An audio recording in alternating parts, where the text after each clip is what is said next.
Hey y'all, welcome back to my channel. Today we're going to make an easy chicken fried rice. And the first thing that you're going to have to do is you're going to have to take one egg, and whisk it with a teaspoon of oil and set that aside.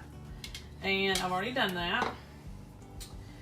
And the next thing that we're going to work on is getting the chicken cooked. This is 1.5 chicken breast and just a little bit of oil. And I'm going to get that cooked real quick. You're going to cut those in bite-sized pieces. 1.5 chicken breast. Okay. We're going to put some pepper. If you've got white pepper, that's probably better. But, you know, it's fine. Okay. Salt and pepper. And I'm trying to decide what I'm going to cook with. Probably just an old spoon. Salt and pepper, your chicken. And right now I'm working on trying to just separate them because you know when they cook they kind of tend to stick together. Okay. Alright. So what we're going to do is we're going to cook this real quick. Shouldn't take long, about 5 minutes or so. And then we're going to remove it. I'm going to put it in a plate or a bowl. I'm just going to set it aside, and then we're going to start on our next portion. So this next portion will be cooking the mixed vegetables that go in this. Yes, it calls for mixed vegetables. Just frozen's fine. So it's just a really quick, easy chicken fried rice.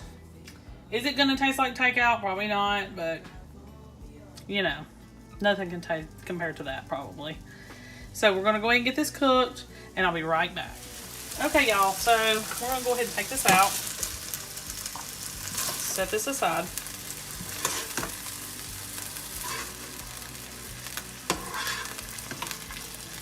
Now, I just bought just regular frozen mixed vegetables that you would put like in soups. I'm going to have another thing of oil. This time, I'm going to put a little sesame oil in here. Okay, gives it great flavor. And we need a cup of frozen vegetables. I'll put just a little bit extra because I made a little bit extra rice. Just not a lot, just a little bit. Alright, so I'm going to let this stir fry in here just a little bit. We're going to cut this heat up now that the chicken's not in there anymore. I didn't want my chicken to turn into like hockey pucks, so I put it on medium high heat, not high heat, and this is a little bit higher heat.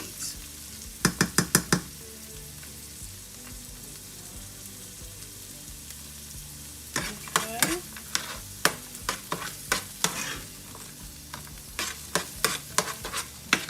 Now,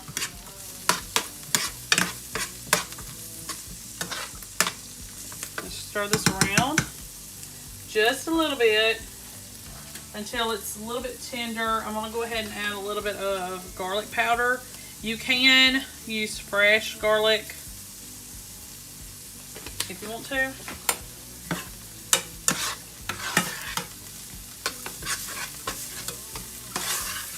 And this is a really good budget meal, especially since the rice can be, you know, you can put a lot more rice in here. I only did about 1/2 cup extra, so I didn't go too crazy. And then instead of doing 1 chicken breast, I did 1.5.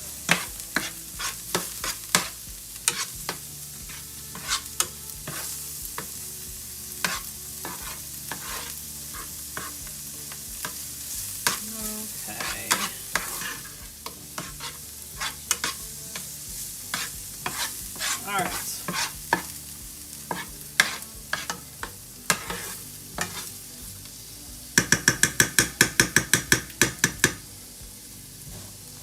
Okay. Now we're going to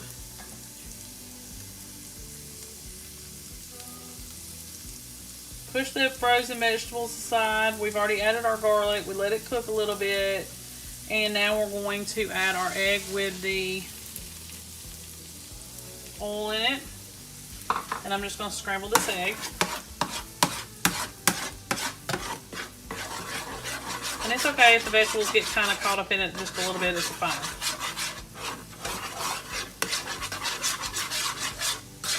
And this is no way going to copy, you know, any kind of takeout. I'm pretty certain. I think it'll taste decent enough. You know, it'll taste good. But, you know, takeout's takeout.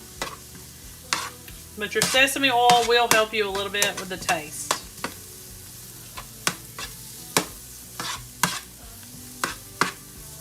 Alright. Now I'm going to add some butter. If I can get some of it. Let me see. Let me get a spoon. You need 1.5 tablespoons. I'll set that here. Get just a little bit more. Okay.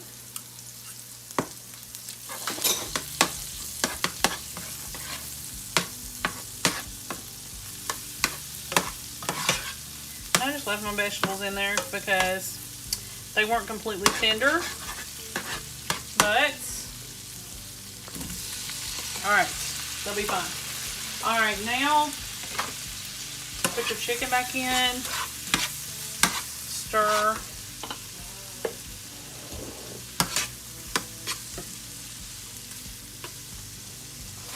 Put the rice in. Now this is parboiled rice. You can put jasmine rice, basmati rice, any rice you want. We like parboiled because it doesn't stick. It's not sticky. But if you prefer that type, it's fine. And like I said, I did a half a cup extra. So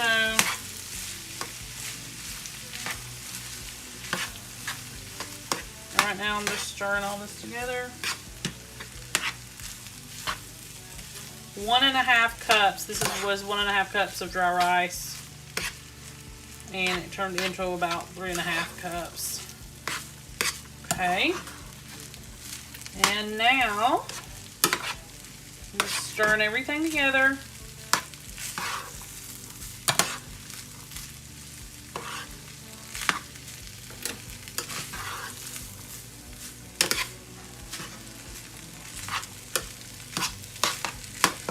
You're going to take your soy sauce. This is reduced sodium soy sauce, or you can do tamari.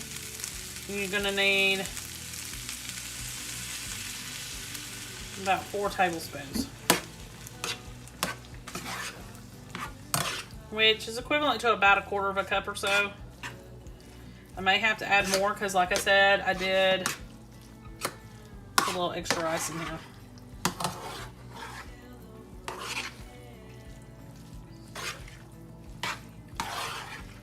And then I'm going to turn this back on. I'm going to do a little bit of low heat. And that's it.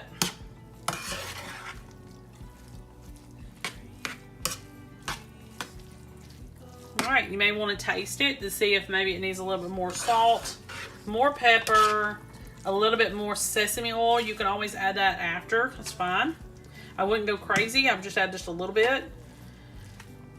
Or any more soy sauce.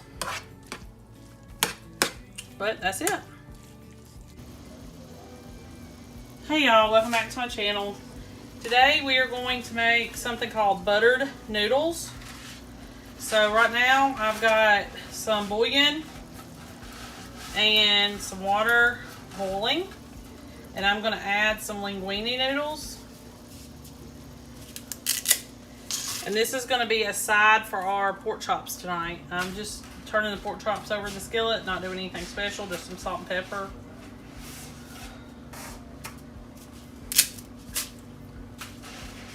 So you're going to take a whole pound of linguine noodles and you're going to cook those.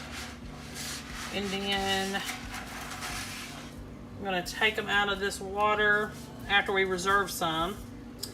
And I'm going to do a few more things and then they'll be ready to go. So it's a real quick, easy side that's very comforting and delicious. Oops. All right, so a pound of linguine and some bouillon, chicken bouillon, and water. And then you're gonna cook these, then you're gonna take out, if I don't forget, 1 cup of the pasta water. And then we've got a few more things to do, and these will be done. So we just got to get these cooked first. I'll be right back. Okay, y'all, so the linguine is done right now. I am melting a stick of butter. And then you're going to go ahead and pour in that reserved water from the noodles when you cook them, or the pasta water. Now I'm going to put all the noodles back in. Well, I'm gonna try. It's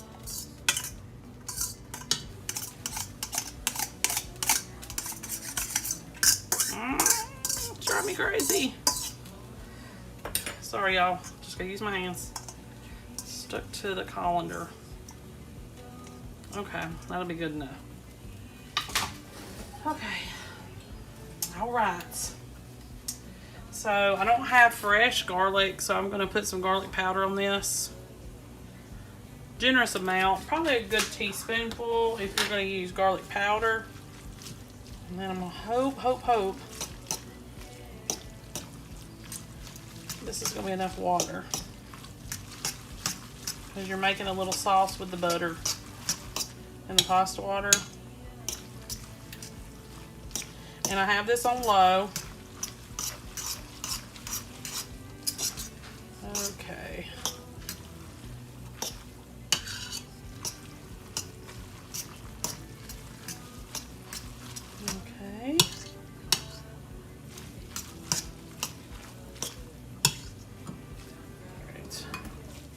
Separate some of these out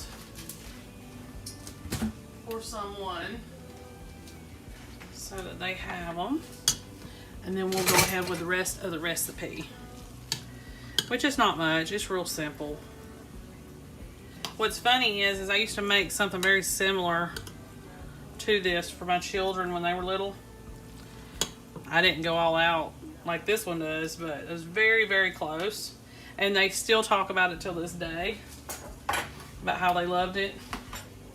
It's just funny, the little recipes that you come up with that your kids end up loving. All right, so cut your burner off. And we're gonna add, I never say this, but some spaghetti cheese is what we call it. Probably about a good cupful. And I just got, you know, whatever you can find that's on the shelf at the grocery store. I'm also going to put in some of this because I could not find any garlic and herb seasoning. If you got garlic and herb, you need to use that instead.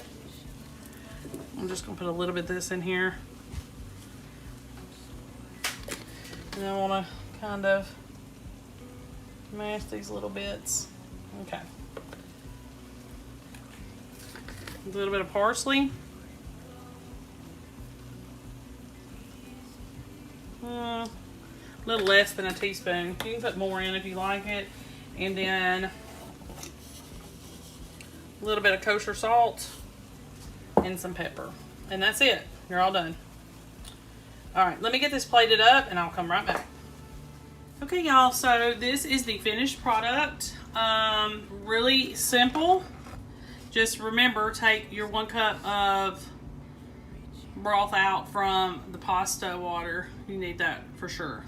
But it come together really simple. I even used a few of the things that Brittany didn't use in her recipe because I couldn't find that. So I just used what I had.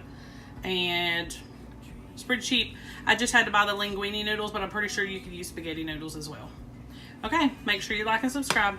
I'll see you next time. Welcome back to my channel. Today we are going to do a real quick baked ziti recipe.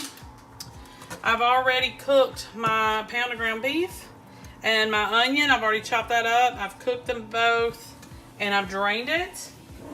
And I've already made my pasta and I have got it set aside as well. Right now, I'm taking two 26-ounce jars of spaghetti sauce. You can pick any spaghetti sauce you would like. Ragu is our favorite.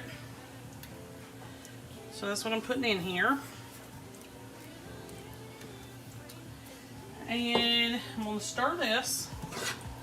And we're going to let this simmer for about 15 minutes. And then we're going to start assembling our ziti. It will go in the oven. You're going to have to preheat your oven 350 degrees. And we will start there in just a few minutes. I want to get this simmering real quick. And then we'll start. You're going to need a 9x13 pan. Greased. Okay? I'll see you back here in 15. Okay, y'all. So you're going to want to take half of your cooked ziti. Put it in your greased pan. You're going to put 2, 4, 6, 8 slices of sliced provolone over that. Then we're going to take our sour cream. Yes, it calls for sour cream. The recipe calls for sour cream. It's 1.5 cups of sour cream. So I'm going to just put it in little dollops.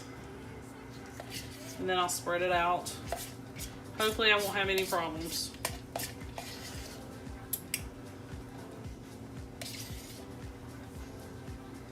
Never heard of sour cream in something like this.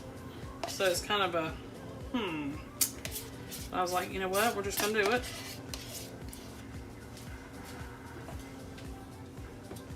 So 1.5 cups of sour cream.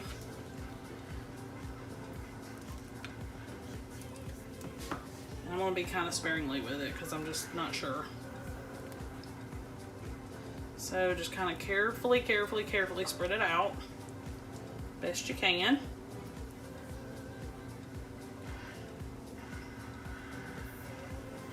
Alrighty.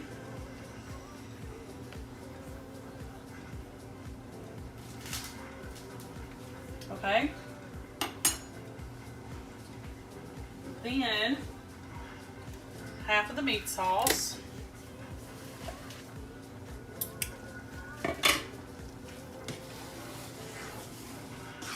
Very similar to lasagna.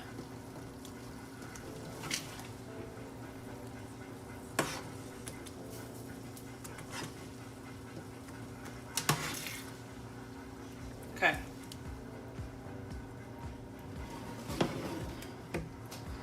Put a little bit over these little areas here. Okay. Now, then we're going to put the rest of the ziti on top.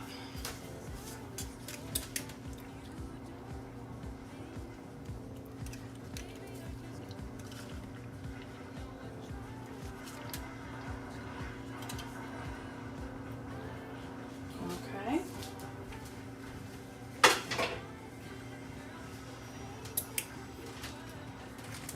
Mozzarella. And I just had some Italian style shredded cheese, not cheddar, but cheese. And so that's what I'm going to use.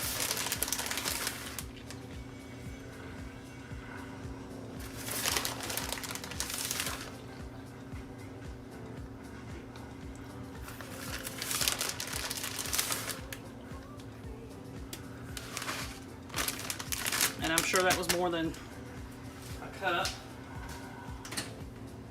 6 ounces. It was more than 6 ounces, I'm sure. But it's gonna be cheesy and delish.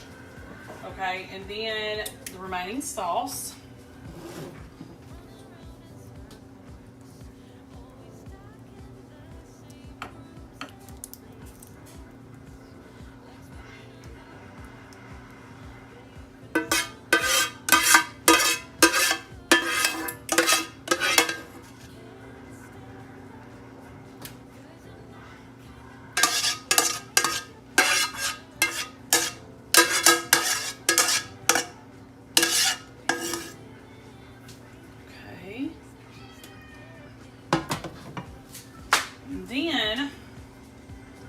get some parm. I'm gonna put some parm on top.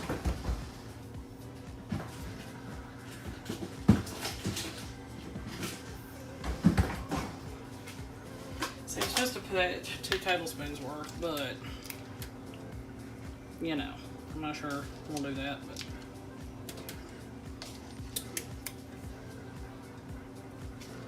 All right. Go.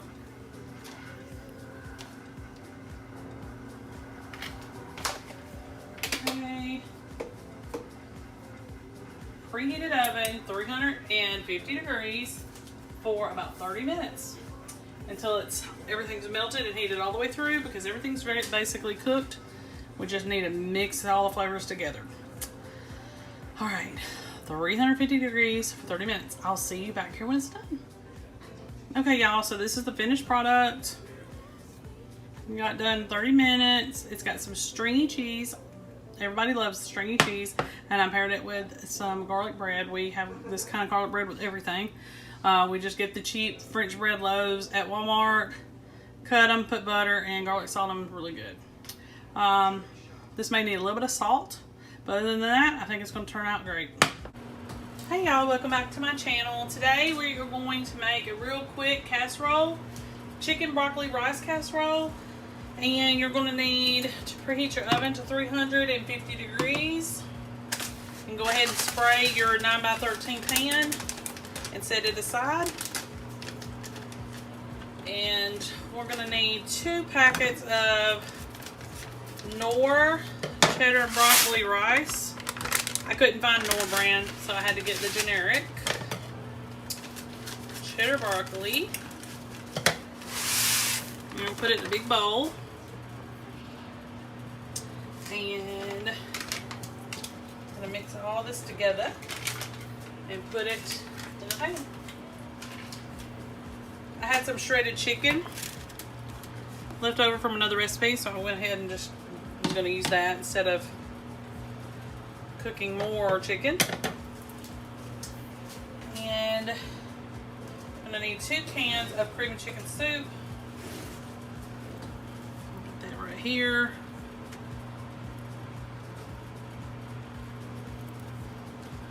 And I'm already steaming my broccoli that we're going to put in here. You just need 1 bag of broccoli, and I'm steaming that while we get this together.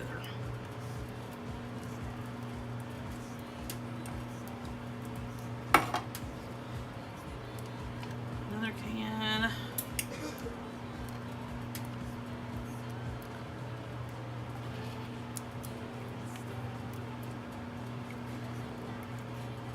And chicken, you need about 2.5 cups worth. I have no idea how much that was that I put in there, so I just put it in there because it was left over. Okay. Add all that. This always takes me forever with these cans. We're going to need some broth. So it'll be 1 whole can of chicken broth, or a little less than 2 cups worth. And then we're going to go ahead and put our seasoning in. We're going to need a 1/2 teaspoon of onion powder, 1/2 teaspoon of garlic powder, and 1/2 teaspoon of Italian seasoning. Okay. I'm waiting on my broccoli.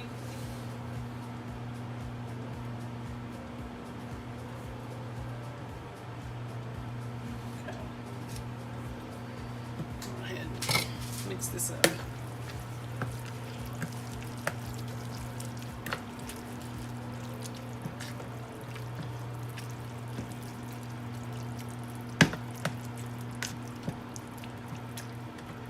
So you have your soups, your chicken, your broth, your rice packets, and your seasoning on this.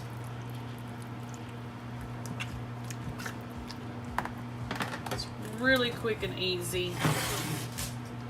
Move this over here. Sure you can see it. Gonna pour all all of this in here, and you can use chopped chicken. You do not have to do it shredded. Okay. That.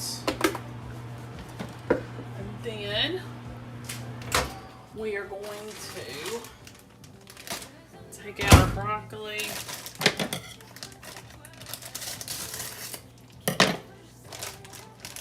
Dump it in here.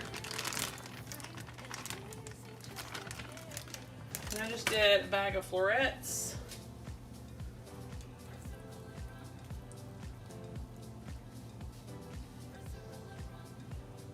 And you don't have to mix this.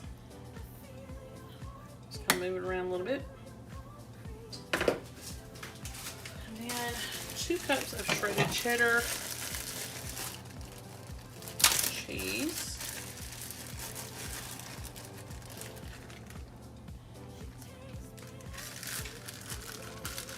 I'm going to use some of my leftover cheese too, because I didn't want to shred any.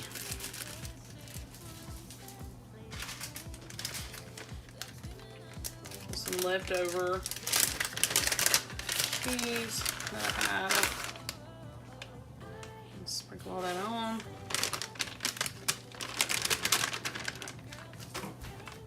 And a little bit more.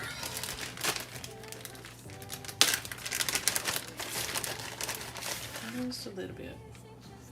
Alright, so you're going to cook this for about a half an hour.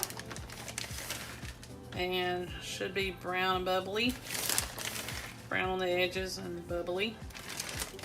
And the cheese will be melted. So I'll see you back here in half an hour.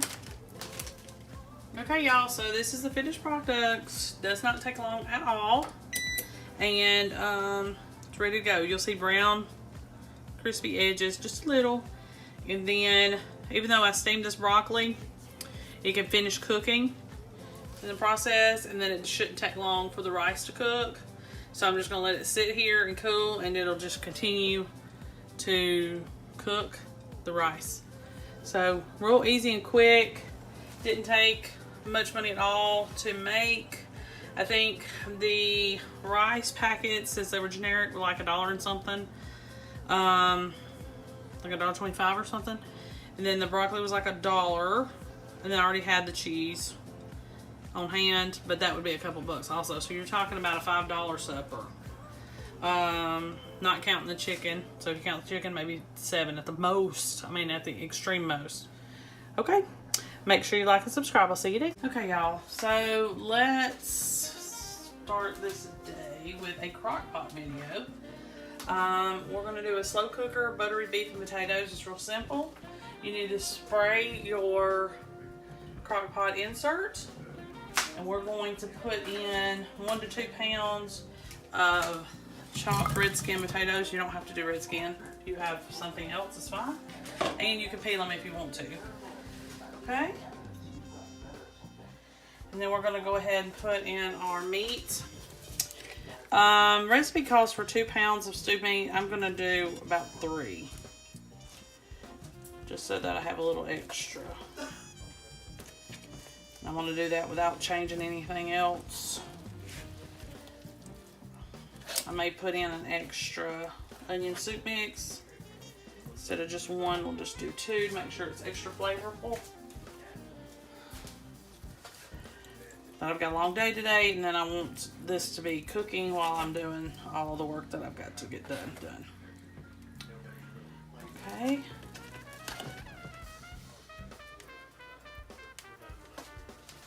All right. Run and go get that real quick. Be right back. Okay, so we're gonna do 2 onion soup mixes. Recipe calls for 1, but I'm going to do 2 just because I'm doing the extra meat.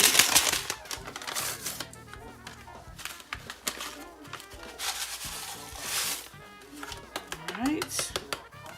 Now, as the day goes on and I check on this, I'm going to try to stir this up a bit if it needs stirred. Right now, I'm putting some garlic powder on everything. You can use fresh garlic. You'll need 4 cloves if you do that. I did roughly 2 to 3 teaspoons of garlic powder. And I'm putting some pepper on this just to my liking.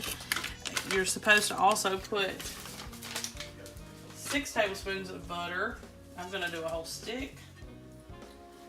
And you'll just place these on top. Simple, simple, simple. Alright, you're going to cook this for low 6 to 7 hours or high for 4. Hey y'all, it's the end of the day and we're all done. It didn't take long at all. I did it on high. I cooked it on high for just a little while and then switched it over to low because I was worried about the potatoes. If you've seen other videos I've done, sometimes my potatoes do not get cooked all the way, even if they cooked all day. So I did that. The potatoes turned out fine. I'm starting to think it's that one crock pot.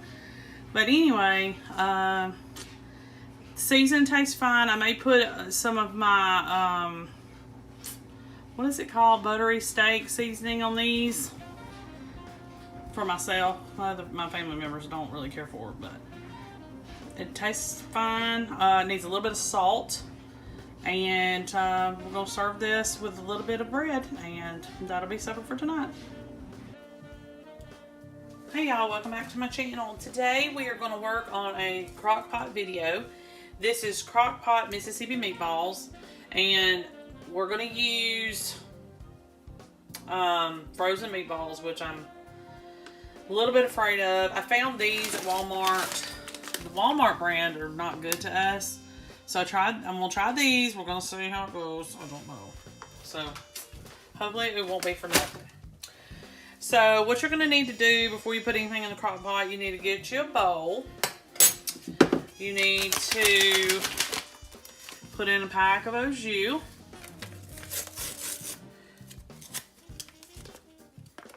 We're going to combine this with some ranch dressing mix. So I'm just going to use 1 packet. It's all you need. And I'm going to use the one that I make at my home. So got that. 1/2 cup of water. And then you're going to need 1/4 cup of yellow pepper juice. And all I have is the sliced peppers today, so we're going to be using the sliced peppers. But we're going to put those on top once we get everything in there. Let me get my whisk. Put this whisk over here because my drawer won't open for some crazy reason. Alright. I'm going to mix all this together.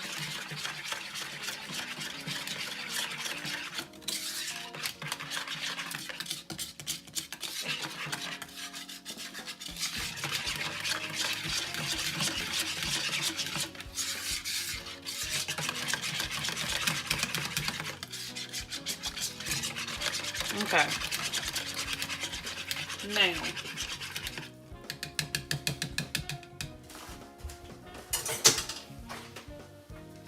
alright. Move this over. Get our crock pot in view so you can see that. So you're going to take the frozen meatballs. You're not going to cook them. This is going to be straight out of the package. I'm hoping that they're good. We just don't like them. Alright, so you're going to take what you just mixed together. You're going to put every drop in here. And I'm going to take a cooking spoon and we're going to kind of stir them up a little bit. Just a little bit. You want to make sure that they get coated.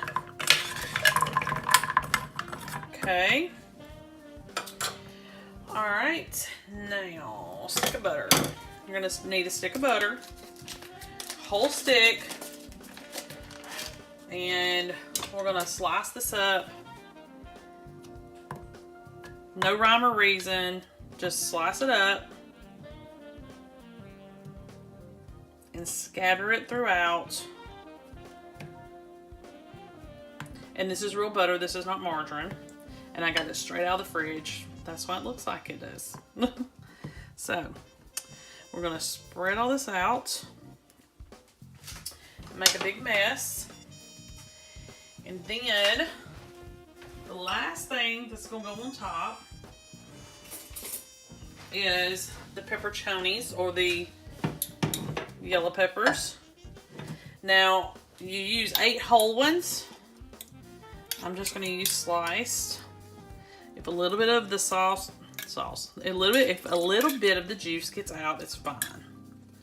You just don't want tons of it. So I'm just going to put about a cup or so of sliced peppers on these. All right. And that's it. We cover and cook this 3 to 4 hours on low, and we make sure that we come over here throughout the day back to it and make sure that we stir it. Just give it a good stir, but it shouldn't take but 3 to 4 hours on low. Shouldn't take long at all because there's just not much to this recipe. Okay, and we're going to serve this over mashed potatoes. So I seen that on another channel and that looked good, so we're going to try it and see. All right, I'll be back in a few hours. Okay, y'all, so this is the finished product. This is the end of the day. And I made some homemade mashed potatoes. I poured the juice plus the juice or sauce, I don't know what you call it, plus the meatballs over the potatoes. You don't have to do that, but that's what I did. And I added some green beans. It's not bad. It does give it a little bit of a different taste. So I think that they would be edible, if that makes sense, if you don't like them. Typically, if you like frozen meatballs, then you're fine. But it does absorb a lot of the flavor of the peppers, you know, the juice that you put in there. So it does do that. I think it's a really good twist on this type of meal, and hopefully everybody will like it. Okay, y'all, make sure you like and subscribe. I'll see you next time. Y'all, welcome back to my channel. Today we're gonna make a chicken cordon bleu casserole. You need to get your oven preheated to 350, and this is a dump and go situation, so you're gonna need a big mixing bowl so that you can combine everything. Let me get a spoon so we can get started. You need 4 cups of chopped chicken. I just went and boiled some, but you can bake it, or it could be any kind of leftover chicken, or it could be rotisserie chicken, anything like that. Just make sure it's already cooked and cubed. And then we're going to put in about 8 ounces of diced ham. I've got this ham here that I'm going to use because I didn't have any on hand. And Walmart had this, and I've used it before. It's a really good product, and it's great to have. Now, this is a 16-ounce package, but I'm only going to use half of it, of course. You only need 8 ounces, and it's perfect for any recipe. So we're going to go ahead and, I don't want to put the whole thing in there. All right, let's set this aside. Wipe my hands off. All right, you're going to put everything in together, including your cheese. So we're going to need about 1.5 cups of sour cream. Let's see, that's about 1. That's about half. Okay. Wipe my hands off again. 1.5 cups of Swiss cheese. That's 1.5. Sorry, y'all. We need need some onion powder and garlic powder. Onion powder, you're going to need about a half a teaspoon. And garlic powder, you're just going to need about a quarter of a teaspoon. Okay. We're also going to need a can of cream of chicken soup.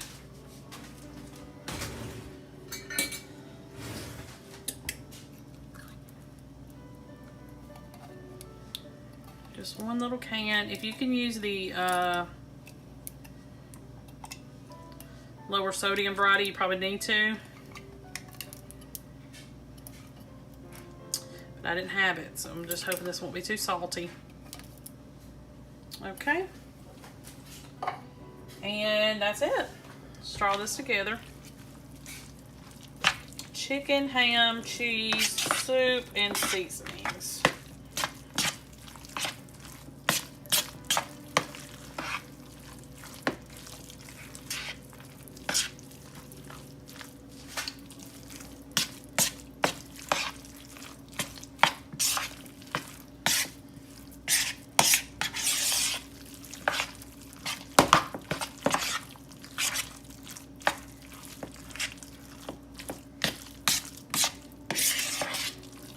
Alright, so I've got a 9x13 dish here that's been sprayed. I'm going to use that. Oh, I almost forgot. Dijon mustard. Let me put in about 2 teaspoons real quick. You're going to need some Dijon mustard. 2 teaspoons. Whew, I don't know. I can't believe I almost forgot that. That's like the most important part. I just used this one from Walmart. That's all you really need. I'm sure there's better brands, but I've used it in multiple recipes at Collegeport, and it always does fine. Okay. Let me get my spatula here. Put this in there. Sorry that I almost forgot that. Y'all should be used to it by now. Always forgetting.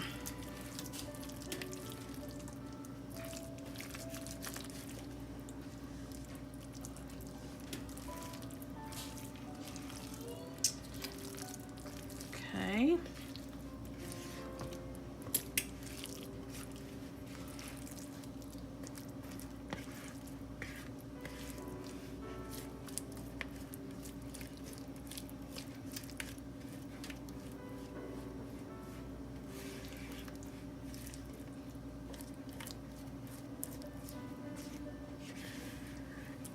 Okay.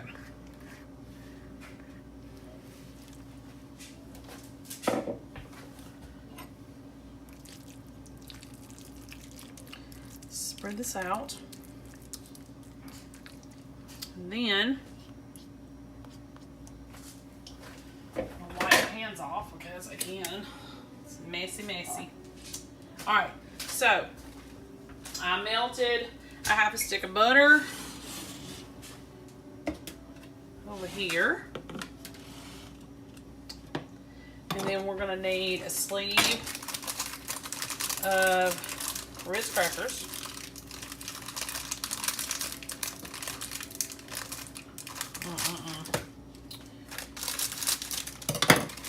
Okay, we're going to crush these real quick.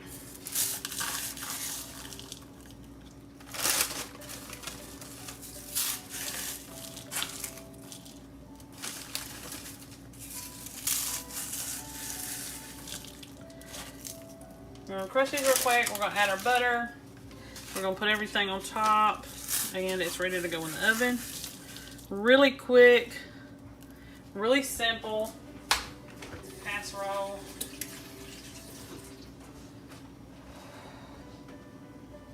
Sorry, y'all. I had to wash my hands again.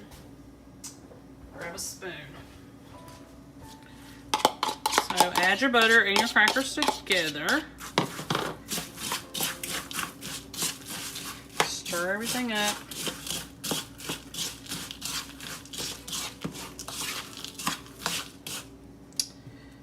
crackers everywhere.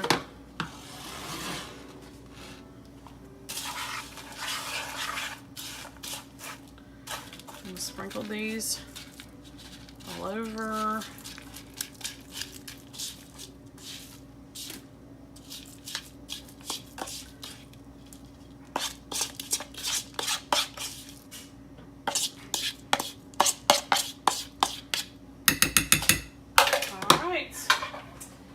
All right, 350 degree oven for 30 to 40 minutes. Keep an eye on it so that it don't burn because of the butter. And I'll see you back here when it's finished. Hey y'all. Okay, so this is the finished product. It did perfect. I did end up putting a little bit of foil on it about 10 minutes before I took it out of the oven because I didn't want it to get too brown on top. You can most definitely do that. You can do it throughout the whole thing. If you do, at the very end, you're still going to have to take it off the last 5 to 10 minutes to make sure that it toasts on top. But this turned out great. It was hot and bubbly, and it's all done and ready to serve. Hey y'all, welcome back to my channel. Today we are going to do a real quick casserole.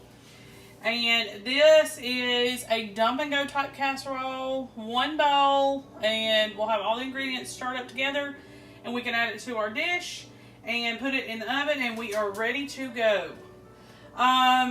It's called Mexican Chicken Alfredo Casserole and it's real easy and simple. I've got my penne pasta finishing cooking in the hot water over here that I started. So we're going to wait on that for a few more minutes. I've got some chopped chicken that we're going to put in this bowl. I didn't get my dried onion out, so we're just going to put in some onion powder. About a teaspoon and a half, 2 teaspoons. You could even go as low as a teaspoon, depending on your taste. We need 2 jars of Alfredo sauce. And I've got both of those. 2 15-ounce jars. I'm going to put just a teeny bit of water in each one and get the rest of this out because I'm cheap like that.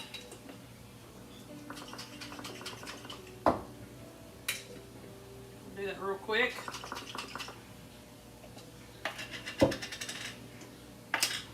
Okay. Got all that.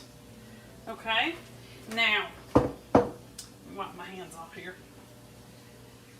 I'm going to need some salsa. 1.5 cups. So 1 cup. And we'll pull the rest of that in there. So it was just under 1.5 cups, but it'll do. It'll do for sure. Okay, and we're going to put in, you can put in ricotta cheese, but I'm going to put in some cottage cheese instead. See if I can get it out of here. And you're only going to need 1 cup of it, so not much at all. And it is almost like ricotta. Okay. I'm just going back over my list to make sure I haven't left anything out because y'all know that I do. Let's see, we got some chicken in there, we got some onion powder, some Alfredo sauce, some salsa, cottage cheese, and now we need a pack of taco seasoning. I'm going to open it over the bowl.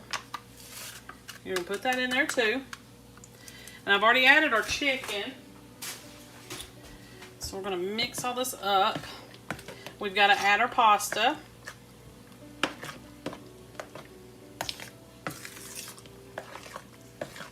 Oh, let me make sure. You need to preheat your oven to 350 degrees. You need to get a 9x13 pan and spray it and set it aside too.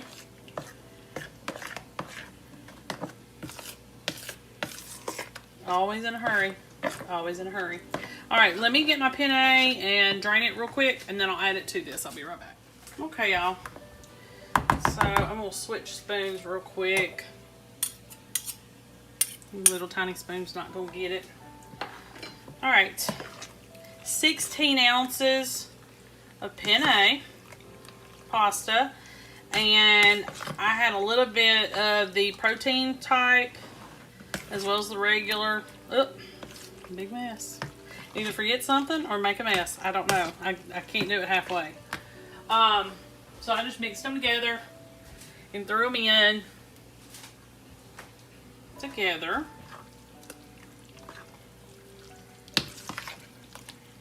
Our chopped chicken's already in there. So I'll put all this goodness in here for our Mexican pasta casserole.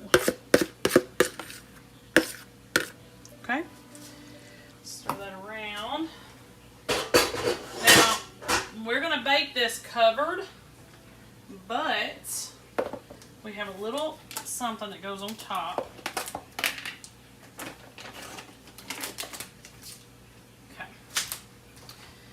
All right. There we go. 1.5 cups of Parmesan cheese goes on top.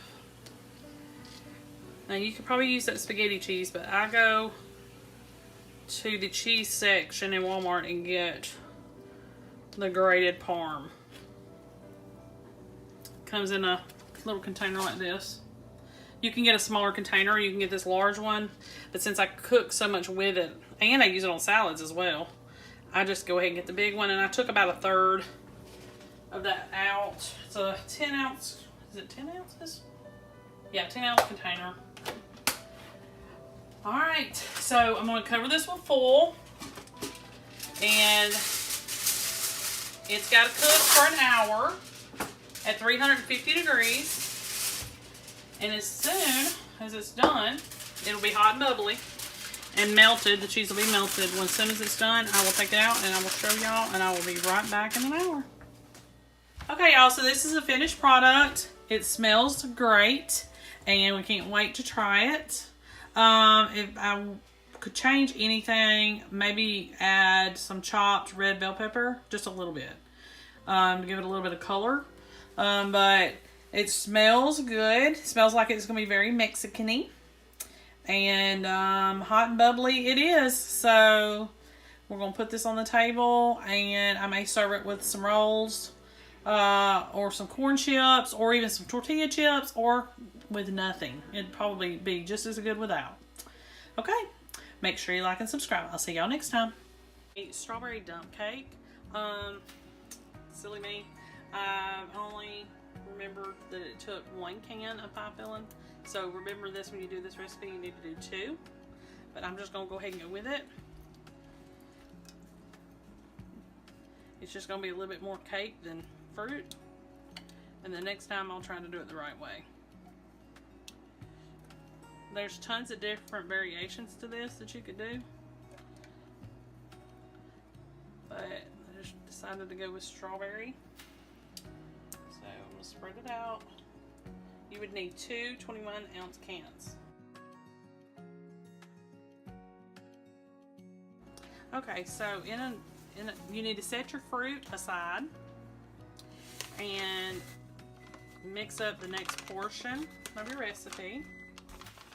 So you need 1 white cake mix and 1 stick of unsalted butter melted. Okay, and you need to stir this together. And it's going to be crumbly, so it's not going to be like a batter. Okay. And if you have any really big chunks or whatever, you need to kind of break those up.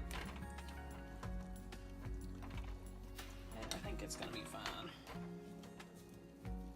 And I just mixed it together with my just regular old spoon.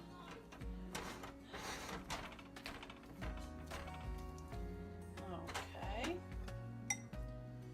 Now,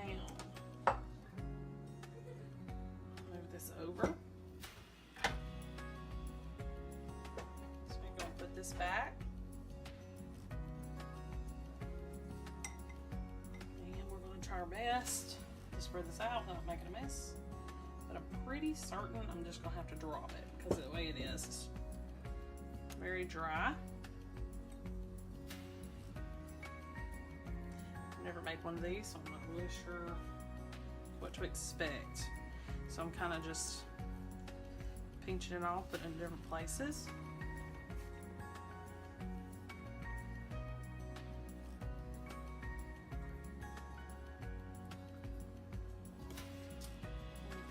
Okay. So you can just break this up. It is called a dump cake, but it's more like a crumb cake, if anything.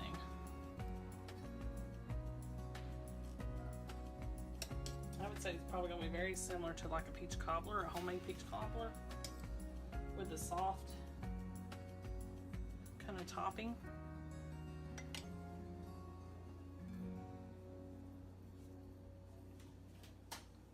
Okay.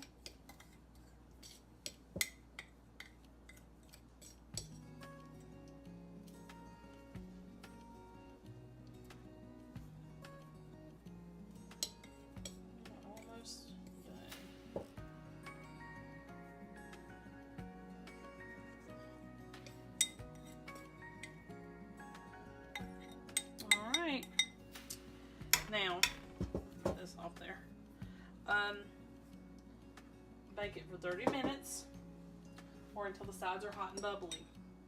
And I will see you back here in 30 minutes. Okay, this cake did pretty good without the extra can of pie filling. I probably next time will definitely use the extra because it just made the cake thicker, I guess. But it still did fine, and 30 minutes and it was brown and ready to take out the oven. Okay, y'all, be sure to like and subscribe. See you next time. Hi, I'm bringing you a really simple dump cake recipe that I want to be sure to get on here so you can make it for your family this summer. First thing you need to do for this 3-ingredient chocolate cherry dump cake is heat your oven to 350 degrees. And we also need to, because I forgot to do it, spray your baking dish. You need a 9x13, if I didn't say so. And you need to spray it with some spray. You're going to need 2 cans of cherry pie filling. And like I did in the last dump cake recipe, you could use 1 can if that's all you had, but it's probably best if you do 2.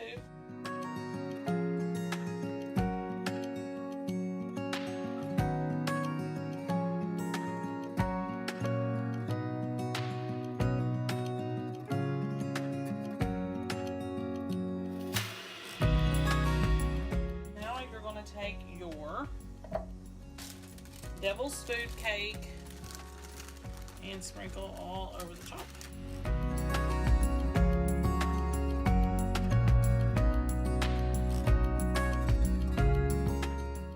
And you are going to, and I kind of want to spread this out just a little bit. Cover the cherries. Really good. Not perfect, but just a little bit. And then take your butter and kind of sprinkle it all around. Make sure you can get all that butter out. Okay. So now all you have to do is put it in the oven, 350 degrees for 42 to 45 minutes. Or until mostly dry on top and bubbly around the edges. And you will cool it 10 minutes before serving. Okay, I'll be back with you since it's done. Okay, y'all, so this is the finished product. Real simple and easy. I would suggest adding a little bit more butter to the top, considering all the cake mix wasn't wet like it should be. But it should still taste fine. It's real easy and simple. Good idea for potlucks. Alright, see y'all next time. Today I'm going to show you how to do an apple caramel dump cake with just 4 ingredients. So you need to preheat your oven to 350 degrees. Get a 9x13 baking dish out.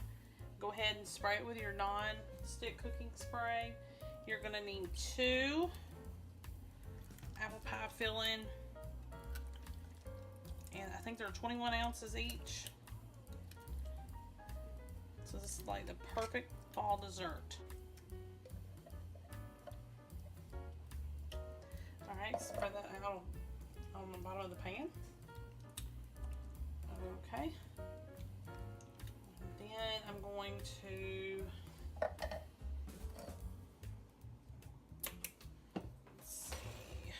about a 1/2 cup of caramel syrup is what you'll need for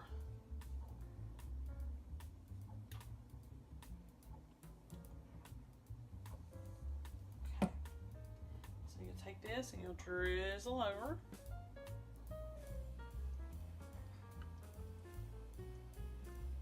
Okay.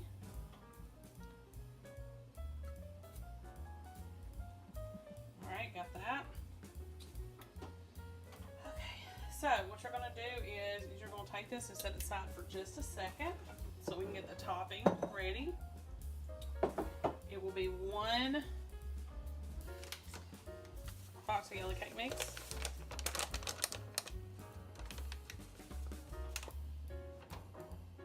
1 stick of butter,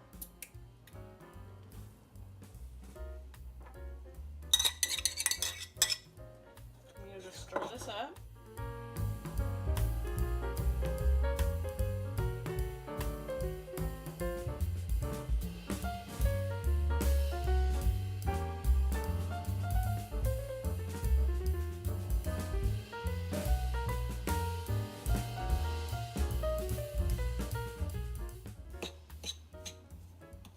Okay, so it's supposed to be crumbly.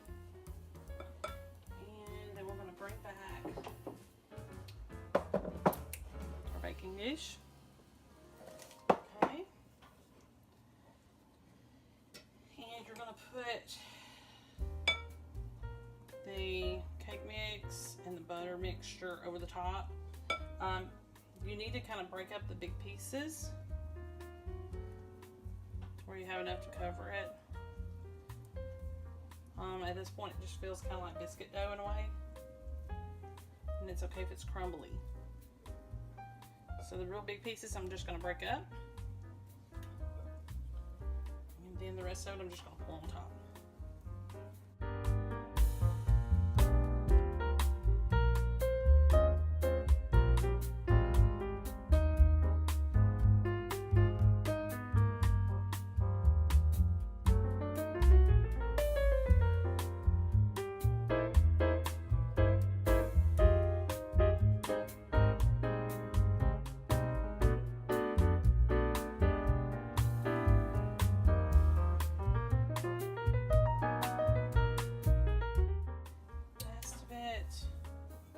Okay, so you will put this in a 350 degree oven for about a 1/2 hour, and it'll be all hot and bubbly. And I will show you the finished product in just a 1/2 hour.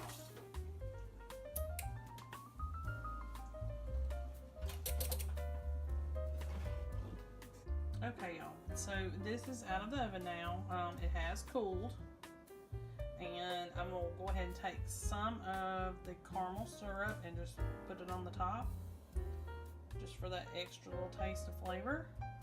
And that's it. You can serve it with ice cream, Cool Whip, or just plain by itself. It's basically like a poplar. Okay, that's it for today. See y'all next time. Today we are going to make a cherry pineapple dump cake. So you need to preheat your oven to 350 degrees and get out your 9x13 pan.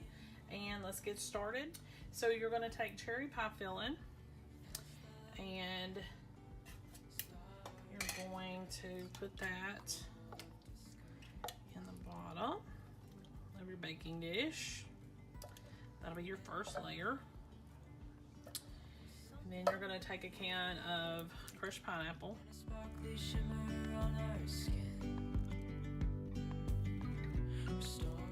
And you we're going to stir these together. Dreamy, breezy, we go. Easy, easy. And what we're doing, and you need a white cake mix. You could probably get by with a yellow, but white would be better. And go ahead and sprinkle that on the top.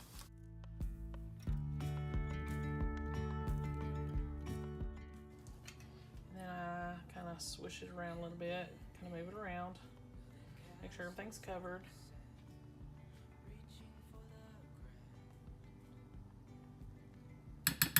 And the next thing you'll do is slice up 1.5 sticks of butter. This is real butter that I'm using. And doesn't have to be perfect or anything. Go ahead and place this on your cake. You're gonna bake this for about 45 minutes to an hour. And that oven temperature is supposed to be 350. All right, I'll see y'all back here in a few. Okay, y'all, so this is the finished product. You need to make sure that you watch it and that it don't burn. It's just a basic cherry pineapple cobbler type dump cake, just like all the others that we make. This is just a different flavor combination. You're going to make a peach dump cake. 3 ingredients, that's it, and it will be done. Preheat your oven to 350 degrees. You're going to want to get a 9x13 pan out. Can be glass or metal, doesn't matter. I prefer glass. And you're going to need a 20-ounce can of peaches in syrup, and I got the sliced ones. Then you're going to need a white cake mix, and you're just going to dump this on top. Easy on our tiptoes, undercover agents of the other, beyond gravel, beyond all.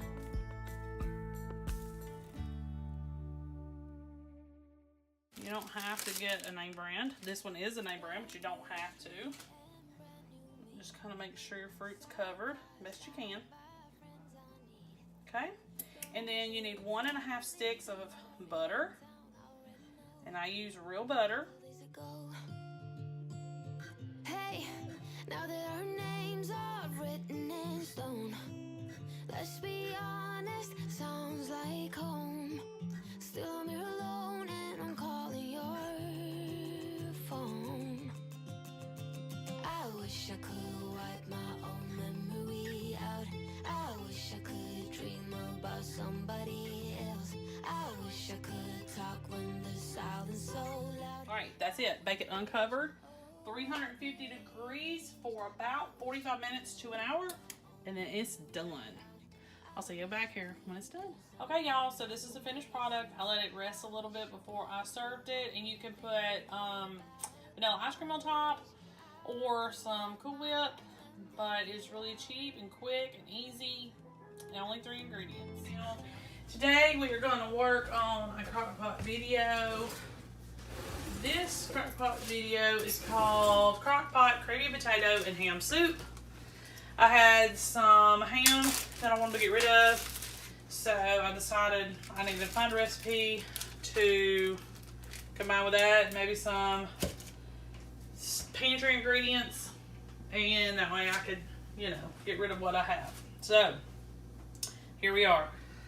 You're going to need 3 pounds of potatoes cut into quarters. Recipe calls for the small round potatoes. All I had was russet, so I just peeled those and tried to meet the pound or the size needed for the recipe. So I tried to get as close to 3 pounds as I could. So you're going to add that to your crock pot. You're going to add 1 cut up carrot. I just had some baby carrots, and I just put like just a small little handful in there. 1/2 cup to a cup, somewhere in between. And then the ham is left over from another recipe that I did. And you're supposed to have 3 cups of ham. I think this is probably more like 2 cups. And it's still frozen, so I'm just going to dump that in there too. Let me get some scissors.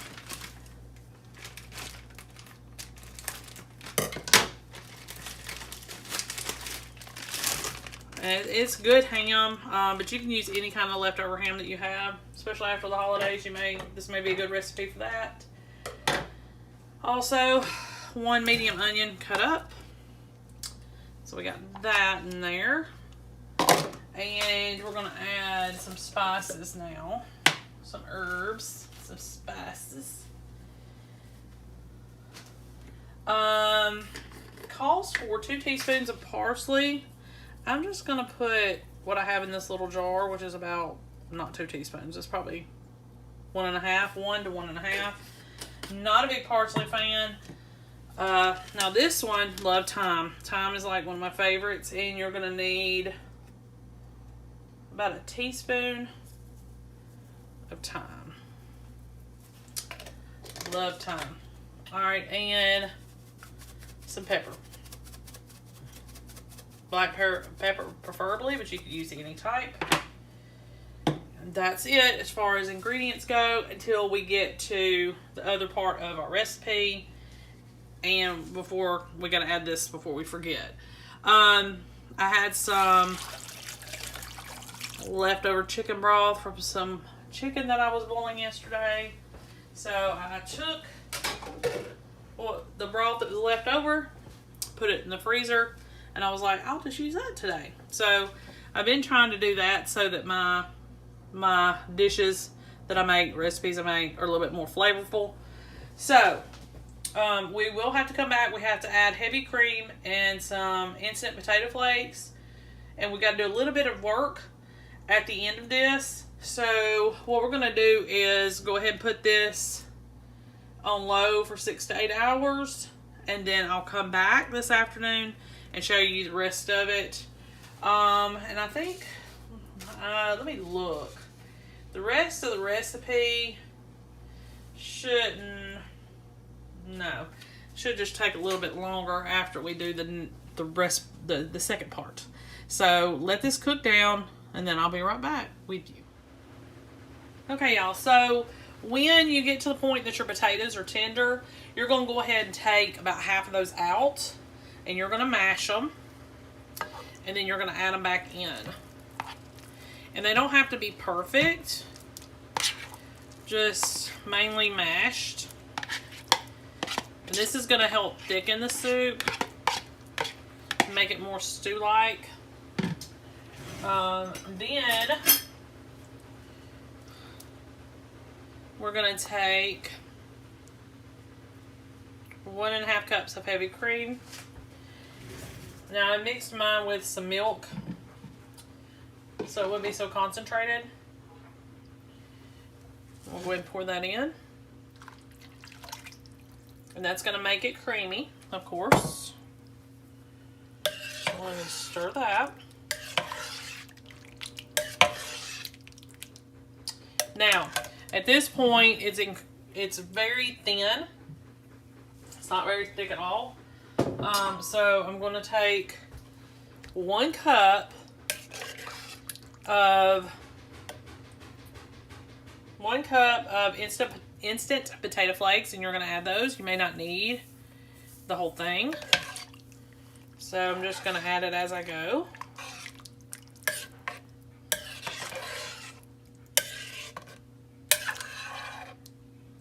Go ahead and add some more. Yeah, I'm going to go ahead and add all of it. Okay. So now you're going to go ahead and put this back on your heating element for your crock pot. And you're going to cook this another 15-20 minutes or so, because we got to heat it back up. The milk and the cream kind of cooled it off a little bit. And that'll be it. And we'll add some more pepper and some more salt.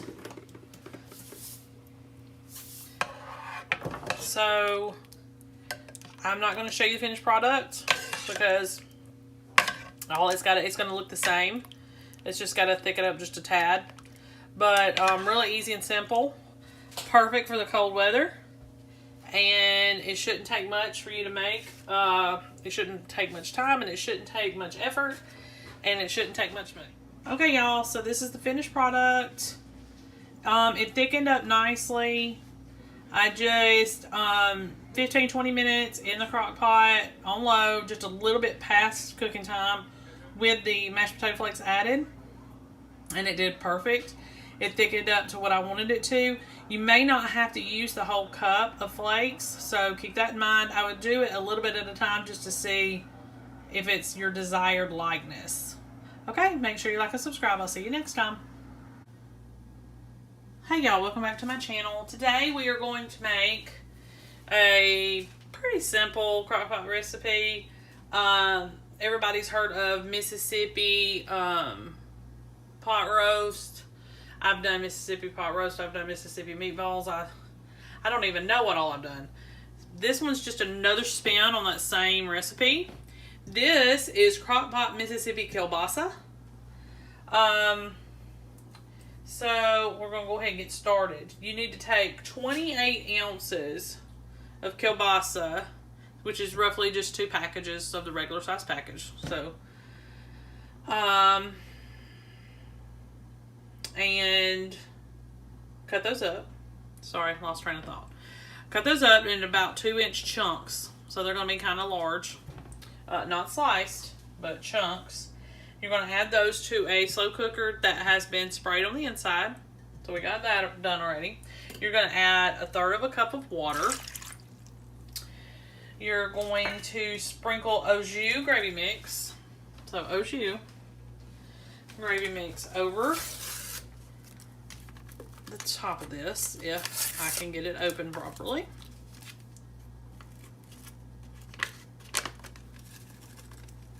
Doesn't have to be perfect. Sprinkle it over the top. Okay. And then we're going to put our ranch seasoning mix or ranch dressing mix. You're not going to mix it up. It's just the powder. And I'm just going to put maybe a couple tablespoons on there. But 1 packet will be enough. You're going to, I got it all over me. Take 1 stick of butter and cut it into thin slices. I just did like pats of butter. Sprinkle this throughout like that. And then, now, I use sliced peppers all the time. Sorry about that. I use sliced peppers all the time. And so I was just like, you know, I'm just going to put those in there. I'm not going to go and buy whole peppers. You can use 6 whole peppers if you have the whole ones. And I really don't like the whole ones, honestly. And I like these, and I can get these in mild or hot, and I like to use the hot ones, of course. So now we're going to put our peppers. You know what? We're supposed to stir this first. Okay, so after you add the gravy mix and the ranch seasoning, you're going to try to stir this up just a little bit. Just a little bit. Okay? Now, after you do that, you're going to go ahead and put a whole stick of butter cut into smaller slices. I just did pats of butter. And then add your peppercini peppers. You can get whole ones. That's what the recipe calls for. And you're only supposed to use 6 of those. So we're going to pretend that these were whole. And I'm going to do about 6 bunches. Enough to add, you know, equal up to be like a pepper. So that was 3, I think. And that's a little extra in case I miscounted. Or, alright, we're just going to do that many. That'll be enough. And I want to put just a touch of this in there. Just a touch. You don't have to do that. Alright. Finally. What was supposed to be a very simple recipe got a little complicated there for a second. So you're going to cook this on 2 to 3 hours on high or 4 to 5 hours on low. And before we serve, we're going to give it a good stir. So probably at the end of this, when this gets done, I'm going to come to you when it's done for the day and I've got it plated up. Probably going to serve it over mashed potatoes.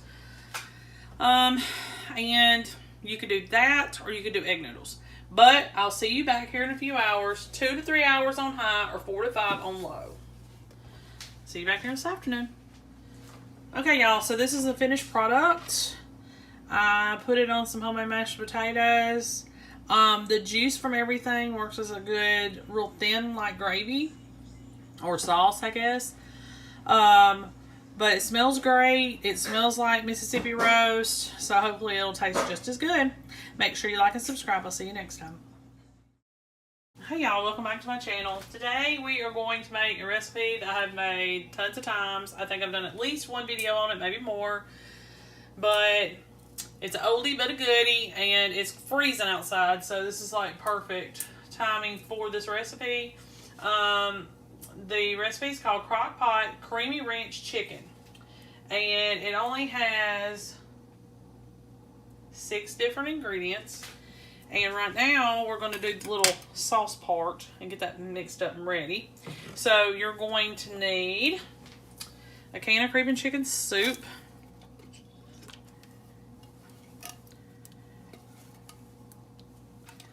get all this out. I just wish they did this better, so I wouldn't have such a hard time. Alright, that's that. A cup of milk.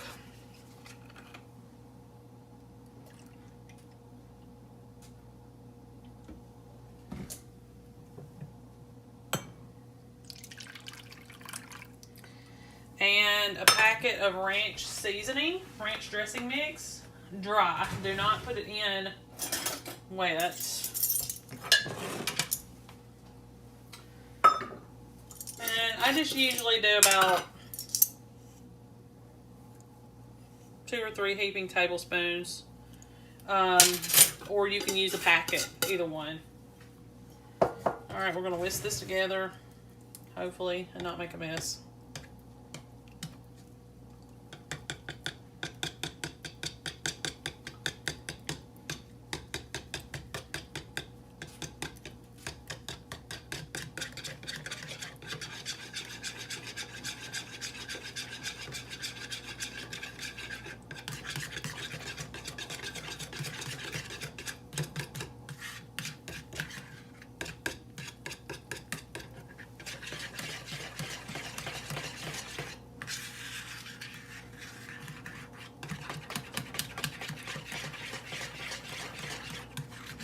Okay.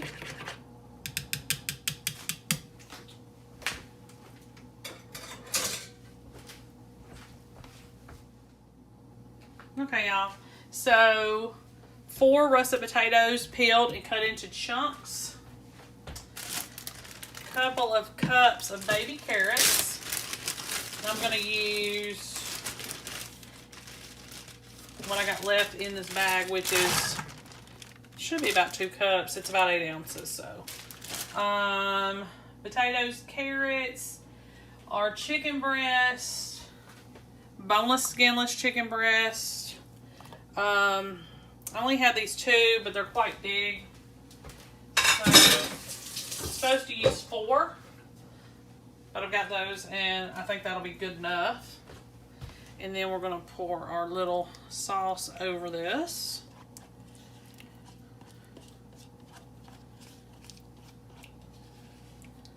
Alright. Make sure I get all of it out. Alright. You're going to cover this and cook it for 6 to 8 hours on low or 3 to 4 hours on high. And it shouldn't take long at all because this is my good crock pot. So I'll see you back here this afternoon with this really yummy meal. Hey y'all, this is a finished product. Did perfect like always. Really, really good. You will have to salt and pepper it. I tried it and it's a little bland. Got lots of seasoning and taste to it, but just needs a little, salt to enhance that flavor. But perfect. Carrots are cooked. Everything's ready to go. I'm going to put some Hawaiian rolls with this, and it's supper tonight. Hey y'all, welcome back to my channel. Today we are going to make another crock pot meal. Our crock pot recipe for today is crock pot Mississippi country style ribs. So these are going to be some ribs, but they're not going to be barbecued. You're going to need about 4 pounds of the country style ribs. Some of mine have little pieces of bone, so they don't have to technically be boneless, but it probably would be good if they were. I thought these were, but they don't have real big bones in them. Just here, I'll show you the one. I don't know if you can see that on camera with this little tiny bone there. This is about 4 1/4 pounds, a little bit over, not quite 4.5, but we're going to go ahead and use these. You're going to need to get a pack of au jus. I'm going to put that in. Now, none of these need to be stirred up ahead of time or anything like that. You will stir throughout the day. Just keeping up things. You'll wait until the ribs start to fall apart a little bit, though. And then you can come through and stir. So a pack of au jus. And you need a packet of ranch dressing mix. I mix my own, so I always have some on hand. So I'm just going to put a couple tablespoons of that in there. You only need 2 or 3 tablespoons. That's probably actually a little too much. And then we're going to add our stick of butter. So you only got 1, 2, 3, 4, 5 ingredients in this. So you can put your stick of butter right on top, like that. And you're going to need about 10 yellow peppers or pepperoncini peppers. I always get the sliced. So I'm just going to put what I have in this jar in here. See if I can get them all out. Probably about 1/3 of a cup or so to a 1/2 cup. I'm going to pour just a little bit of this juice in here. You don't have to do that, though. After I make a big mess. Let me get just a few more peppers. That's not enough. So you can use slice. There's nothing wrong with that. And I usually get the hot ones, but sometimes I can't find those. And this little jar is just mild. Let's see. I think that's it. You're going to cook this for 6 to 8 hours on low or 5 to 7 hours on high until the pork falls apart. And you do need to kind of stir it once they start cooking. Just a little bit. But once it's cooked, you need to serve immediately. And we're going to just try to do this over some mashed potatoes and stuff like that. We're not going to try to do any kind of sandwiches or anything like that. So, I will be back with you this afternoon when this gets done. 5 to 7 hours on high or 6 to 8 hours on low. See you back here this afternoon. Okay, y'all. So, this is a finished product. You can go through and shred that meat if you prefer, but I just left it whole. We'll just have to watch out for any tiny little bones that may be in there. It did not specify boneless. Typically they are, but every now and then you'll get some that aren't. Some places, sell boneless, some don't. That. But apparently it was some mashed potatoes, green beans. You can use the juices off of the meat as your gravy. It's very tangy, but it works just fine. It tastes really good with the potatoes, and it's a real simple meal and doesn't cost much to make. Make sure you like and subscribe. I'll see you next time. Welcome back to my channel. Today we are in a new kitchen, and we are in that new kitchen because we had a house fire. You're probably not really going to notice a break in videos because I filmed so far in advance. But this will be my first video in a different kitchen. We're in a rental house. We're not back in our home yet, but we will be. It was a total loss, and it will be rebuilt, and we're going to stay here in this rental house until it's ready. So I have limited amount of different things, so we're just going to try to do the best we can. This recipe that we're going to do today, you need to go ahead and preheat your oven to 350 degrees, have that ready. It's called an all-in-one roast casserole, and I'll try to put the video down below from a lady that I follow on Instagram. I just seen the recipe and I thought, my followers would probably like that. So we're going to make this real quick. It's got a lot of ingredients, but it's very simple. So I'm starting with a chuck roast. I preheated my oven and I've already sprayed my casserole dish. We're going to put the roast in, which we've already done. You're going to add about a half a cup of water to this roast. We're going to sprinkle some chicken bouillon powder on the roast. We're going to sprinkle some pepper. Now, I don't have any paprika, but if you've got some, you can use that. I wouldn't do any more than a half a teaspoon or less. Not a quarter of a teaspoon, somewhere in the middle. And I'm going to sprinkle a little bit of garlic powder on here. Garlic powder. And then I'm going to put a little bit of Worcestershire sauce around the edge of this. So I would say probably a quarter of a cup or so, maybe a little bit more, maybe a third of a cup. And we're going to cover this and we're going to bake it just until it's very tender. But you do need to cover it with foil. And then I will be back with you for the rest of it. We're going to put some green beans in this and some rice. So we do have a few more steps to go. But I'll show you the rest of this recipe. Stay tuned.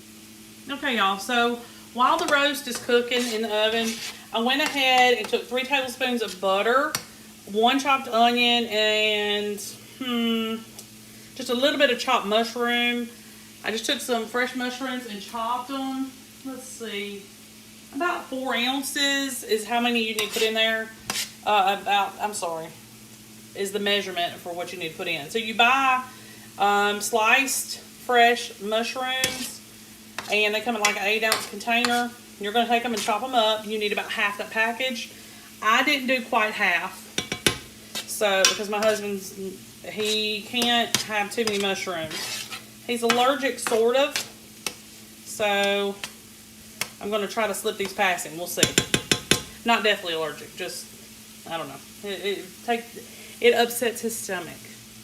So, right now, I'm just trying to soften these up just a little bit. We're going to add, now you can add fresh garlic, but I'm going to add some garlic powder. Half a teaspoon to a teaspoon, just depending on, what you prefer. And we're going to do a little bit of kosher salt and a little bit of pepper. And then I'm going to stir this up. And we're going to add some flour to this, just a few tablespoons. I'm going to make a little bit of a cream sauce. And I'm hoping it's going to turn out really well. So you just need a few tablespoons of flour. Just to basically coat these veggies. Alright, so you just keep turning them around in here until they brown just a little bit. Sorry, that shook the camera. Alright. Now, hope I don't burn myself. Okay, it's not that hot. Alright, That was on medium heat as well. You're going to add a cup of water.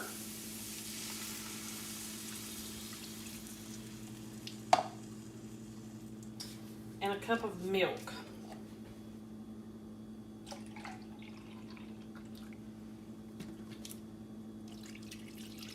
And I'm having to measure this way, and I'm hoping that it was done properly, because I can't tell.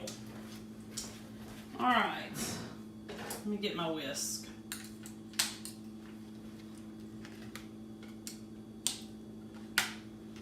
Okay.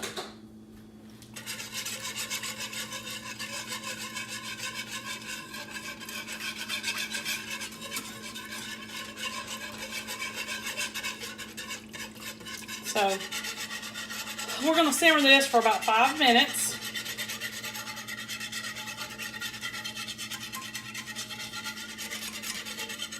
And then we're going to add a cup of rice to it.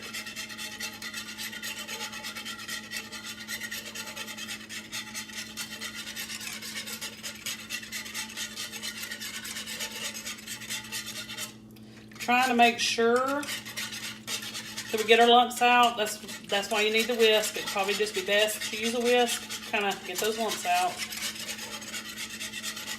So give this about 5 minutes and let it thicken up just a little bit, and then I'll be right back with you. Okay, y'all. So this is thickened up as about as much as it's going to. I may have put just a touch too much liquid in here, but I feel like the rice is going to soak it up. So you need to stir in about a cup of uncooked rice. This is parboiled. This is what we use. This is our favorite. I wouldn't use minute rice because this is going to have to sit in the oven for quite a while once we add it to the meat and everything. So we got that.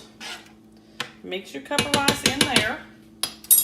Now, I have a can of green beans. You're going to use a 10-ounce can, juice and all. And I got this extra, just in case I wanted to add some more. I'm telling y'all, we're roughing it out here. I can't even get a dependable can opener. So we're just going to try to do the best we can. Alright. So I added about a half a can of that. That's about 14 ounces or so. And we're just going to mix this in. We're not going to cook it. I'm going to set this aside and we're going to wait for the roast to get done. We're going to chop that roast up a little bit. We're going to mix all this together. And then we're going to finish cooking it in the oven. I think I got all the ingredients. I don't think I even missed anything except for we're going to put a little bit of parsley in this. Now, the original recipe called for fresh cilantro, but y'all know that I don't really care much for that. Cilantro is just flat leaf parsley. I don't know if you're aware of that or not. So I just put in some regular parsley, but you can do either one. Alright, so I will come back as soon as that roast gets done, or at least tender enough that we can chop it up. And we're going to add this to it, and we're going to cook it some more. Alright, I'll be back with you in a few. Okay, y'all. So, the roast is not completely done. I did kind of hack away at it just a little bit to make it easier on me once all this is finished. But you're going to take your green bean creamy mixture, and you're going to set this on top. And I'm just going to kind of spread it out because I want it to try to cook as just as evenly as possible because of that rice. So you're going to cook it for another hour, 45 minutes to an hour. Just make sure that your meat's done and your rice is completely cooked before you serve. So now, right now, I'm going to cover this back up. Hopefully y'all can see. I'm going to cover this back up and we're going to put it back in the oven. Ow, it's very hot. And we should have dinner in another hour or so. So I will be back here when it's all finished. Okay, y'all. So this is the finished product. My meat's a little bit tough, but it's still just as tender. I don't know if next time I will make this, I'll use a beef roast. I may use pork instead, but it tastes great. It's full of flavor. And if it seems like it's too liquidy after the meat is done, just give it a minute, let it sit, and the rice will absorb the rest of that liquid. Okay, make sure you like and subscribe. I'll see you next time. Hey y'all, welcome back to my channel. Today we are going to work on a cheesy hash brown and hamburger casserole. So it's basically like your typical hash brown casserole, except we're going to add ground beef to it. Let me grab my cheese. So I've already cooked some ground beef and some onion. It called for 1 pound of ground beef. I did a little bit more than that, probably about 1.5 pounds. And instead of a whole onion, I did about 1/2 of an onion. You can do whatever you want to as far as following the recipe to a T. It can vary just a little bit, and that's okay. It's not going to hurt anything if it does. So the first thing that I'm going to do after I find a spoon, because we need a spoon, we're going to go ahead and put our soups in a big mixing bowl. We need a cream of chicken and a cream of mushroom. You could use different variations, like a chicken and a celery, or 2 chickens or 2 mushrooms. It's just really up to you. The only thing with these soups, and I don't like getting these particular kind, is I got the fat-free ones and I didn't mean to. So, yuck. It's not going to taste that great. So don't make that mistake. I was trying to find the lower sodium ones, and I doubt very seriously I did that. So, I'm going to leave out the salt. You can either leave out the salt, or you can wait until the end and, use it at your discretion. Okay, so I'll mix these together. We need a cup of sour cream. Let's see how much I have here. Oh, not enough. And I got some more. So, not prepared, like always. Now we're going to use our little rubber spoon here. And we need about a cup of sour cream. And I just want to use this last little bit up. Alrighty. And grab another spoon, because I don't want to dip a dirty spoon into my clean sour cream. And that's about a cup. Let's get all that off there. And let's get all the extra off that rubber spoon too. Okay. Alright. I'll wipe my hands real quick. Okay.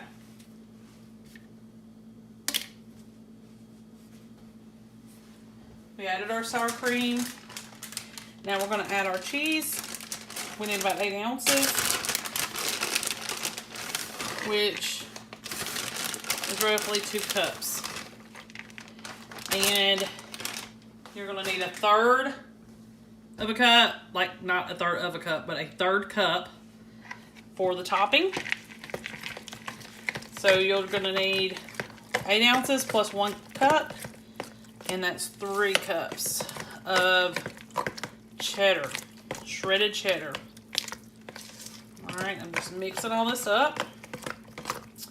Now,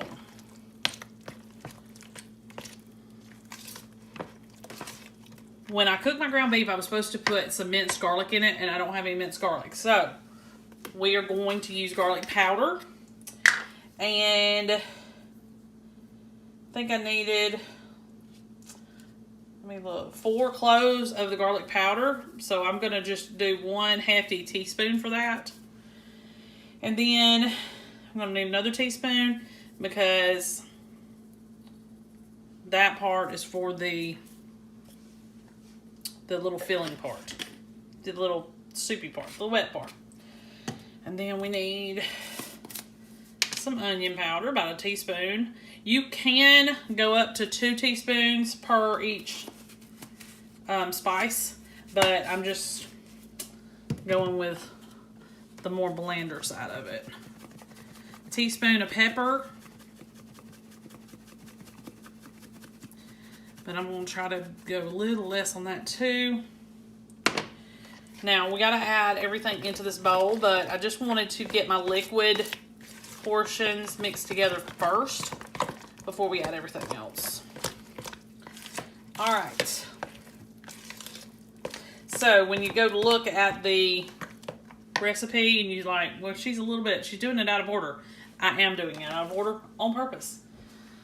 All right. So now, I've got my ground beef that I drained with my onion. And I'll put that in here.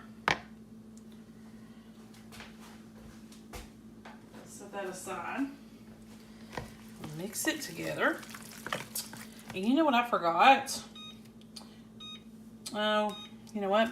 Preheat your oven to 400 degrees.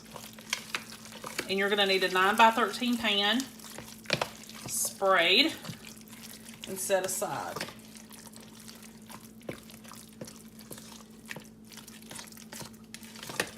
Okay.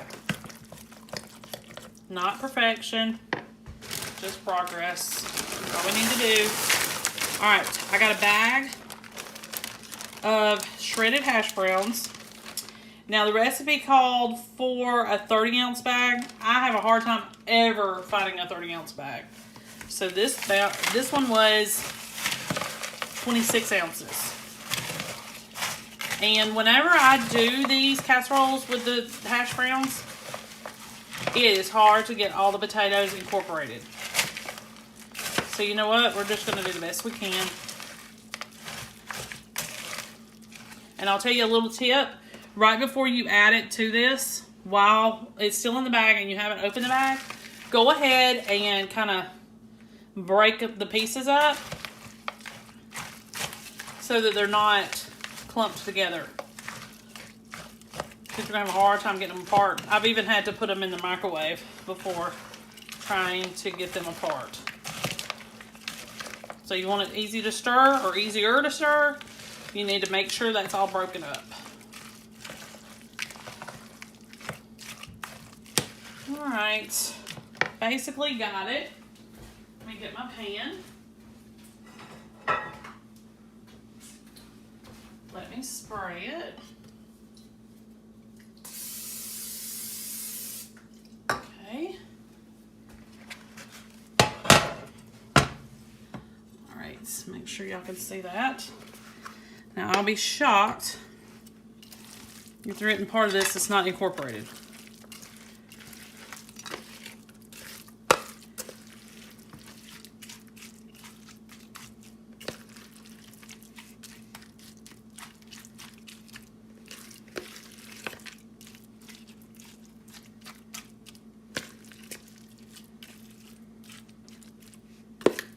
Oh, it's not too bad.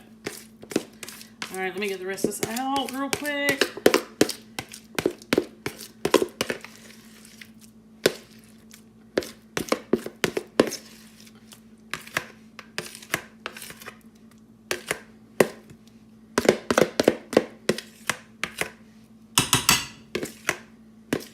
Okay.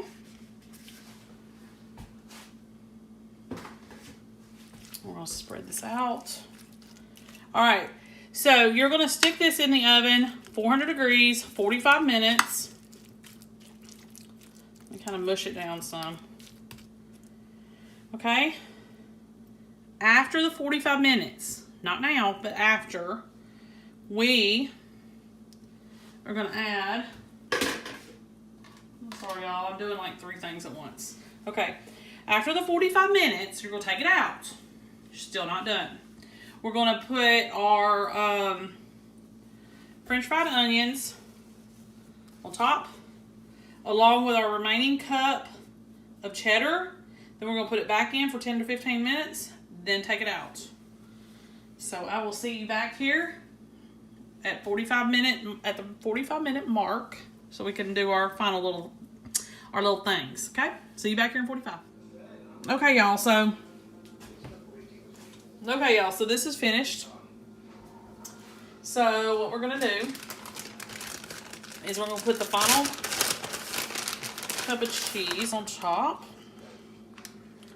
And you can really do this either way you want to. You can do this closer to the casserole and put the onions on top, or you can do it vice versa. Personally, I don't think it matters. So it's just a personal preference.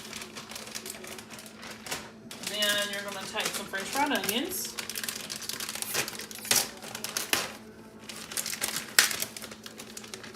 Put those on top. And these things are so good. So I may end up putting just a little bit extra on top.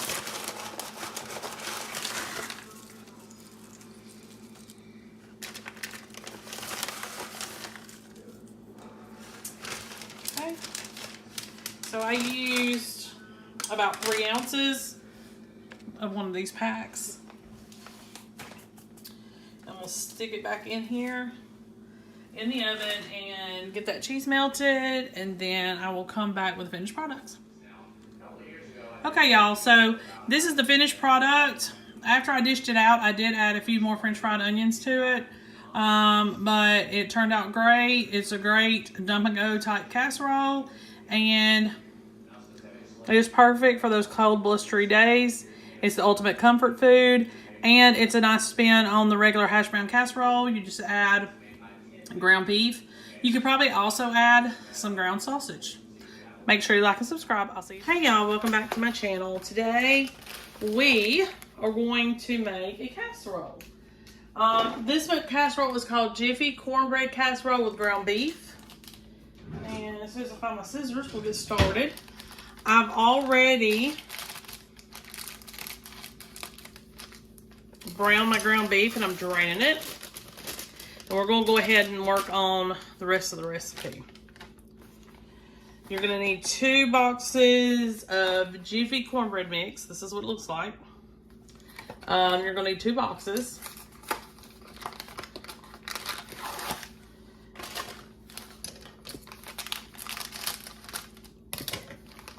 Add those to a bowl.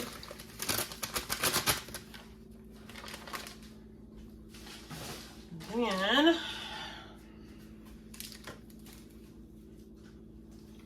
gotta get 2 eggs, because guess what I forgot to get out? 2 eggs. Completely forgot. It's the only thing that I'm missing. So let me grab those real quick. I'll be right back. Alrighty. I'll go ahead and add that. 2 eggs, 2 boxes of Jiffy, and then your milk is going to be kind of milk that you have to add. The measurements are kind of tricky, but it's not that tricky, but a little bit different. You're going to need 1/4 cup of milk plus 2/3.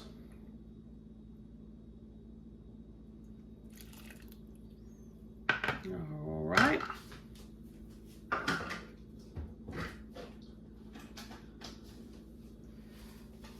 Mix this up real quick. We're going to set it aside.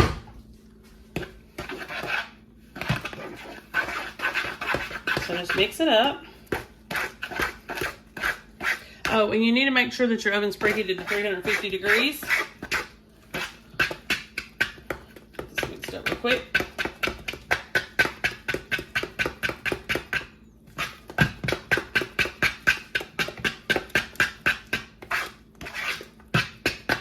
Okay.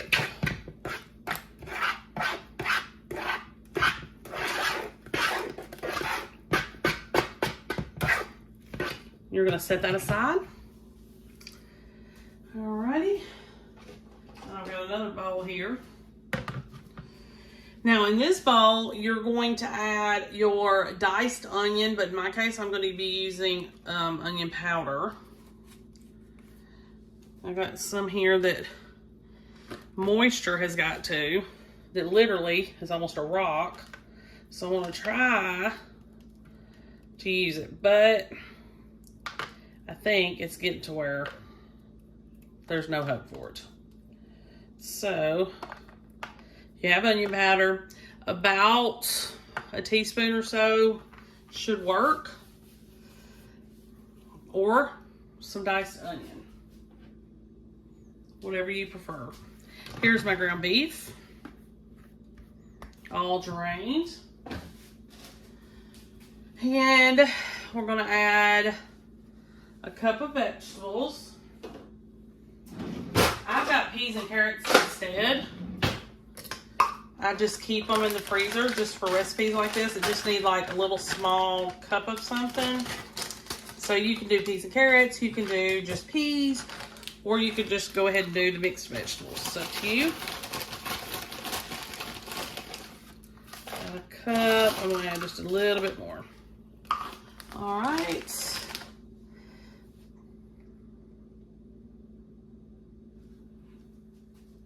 Okay, you need to add 1 can of cream of chicken soup. I had to add half of a big can because that's all I had. And then, let me check everything, make sure that we got everything we need. You're gonna add half of your cheddar cheese at this point, which is basically a cup. And then you're gonna save a cup.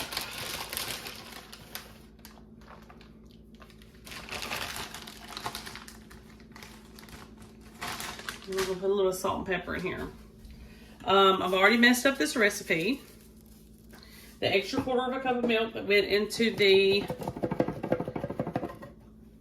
Jiffy was not supposed to go in there. In such a hurry that I didn't pay attention. But if you do that and you're like, great, now what? It's gonna be okay. I don't think it's gonna hurt anything. So you're gonna stir all this together. I mean, how many times do I screw up on a recipe? Not all the time, but a few times I've been known to do it. Okay, so we got everything mixed together. And then we're gonna add a little bit of milk to this, which is what we were supposed to save. It's okay. All right. What I did, so no biggie. It'll all work out. You'll need that to keep your mixture from drying out as you bake it. Okay, now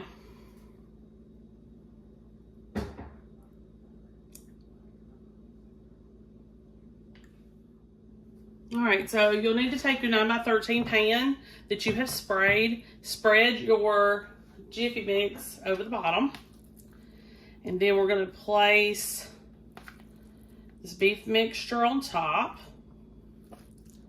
And I'm going to just kind of dollop it here and there. Because, I mean, it's not going to spread perfectly. Not with that Jiffy being on the bottom. It's just not. So, just kind of spread it out as even as you can. Doesn't have to be perfect.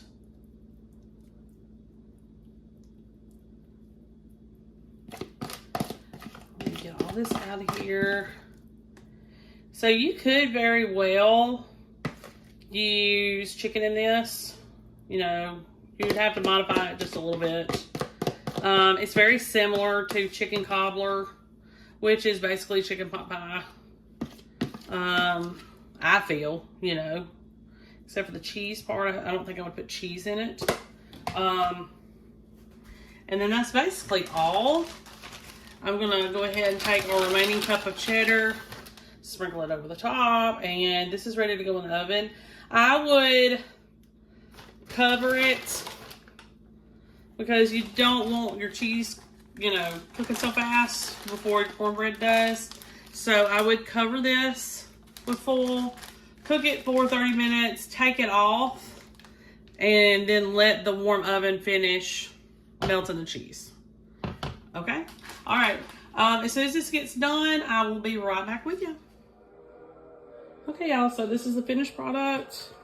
30 minutes, 350 degrees. And I paired it with some beans. It's going to be supper tonight. Really easy. If you want to make sure that the bread's done, just look for it to start getting real cakey around the edges. And it helps to put it in a glass baking dish so you can look at the bottom to make sure it's cooked all the way. Hey y'all, welcome back to my channel. Today we are going to make another casserole. It's called ground beef and rice casserole. You're going to take 2 pounds of ground beef and brown those. I'm trying to make sure I got them all chopped up. You're going to add 1 envelope of onion soup mix.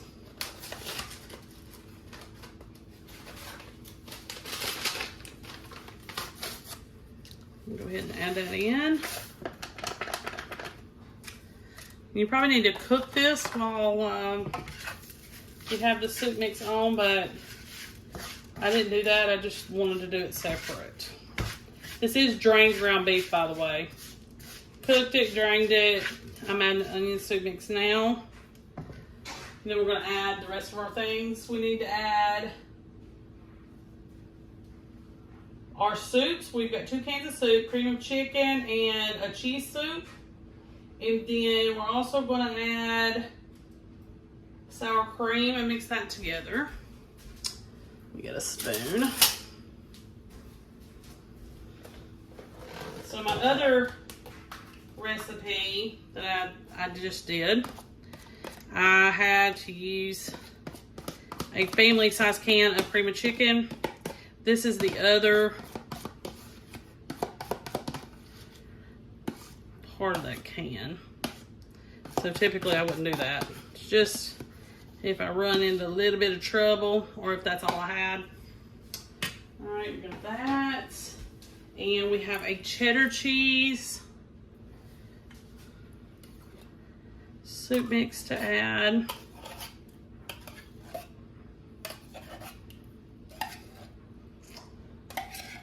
Let me go ahead. I'm gonna go ahead and preheat my oven. 375 is what it needs to be preheated to. I have a wonky oven, so I usually have to increase it by about 25. But you can do yours. 375 is what you're supposed to be, but you can do it however you need to. All right, so we've got some onion soup mix in here, our 2 cream soups, which is chicken and cheese, and we have our ground beef. Now, we're gonna add our sour cream, and I'm trying to check to see how much I need of that. Okay, we just need half a cup, but not much at all. I'm just gonna eyeball it. That's about 1/3. 2/3, just a little bit more. Alrighty. So I'm gonna add all this, mix it all up.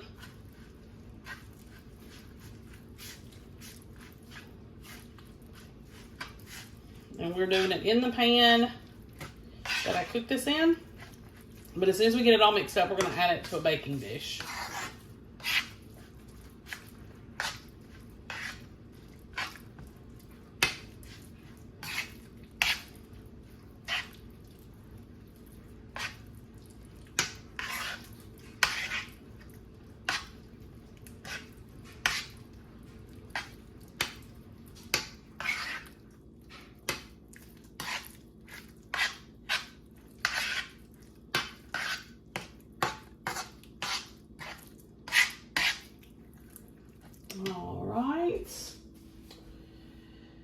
see what else we need to add.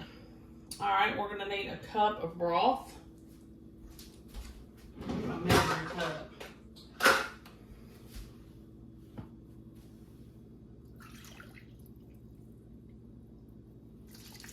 Cup of broth.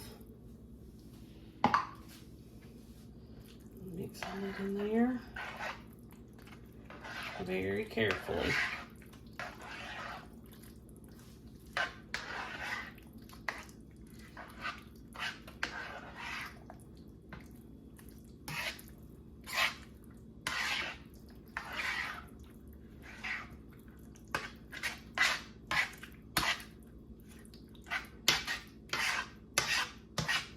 Now I'm going to put minute rice in here, but if you have some leftover cooked rice you want to add to it, I say go for it.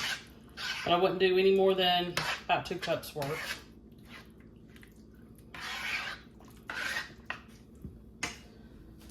All right, let's see.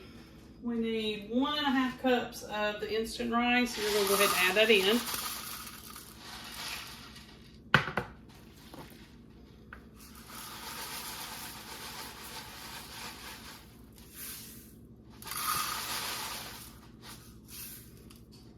Alright, that's 1.5 cups of minute rice. And then I need to get our cheese. Okay. Stir all this up.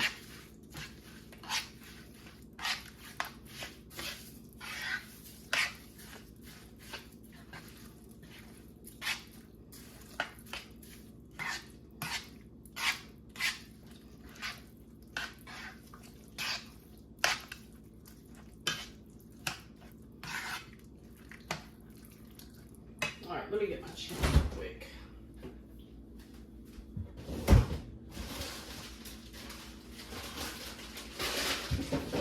Completely forgot to grab that. So you need 2.5 cups worth of cheddar, but you're only going to put 2 cups in the actual dish, and then we're going to do the 1/2 cup on top.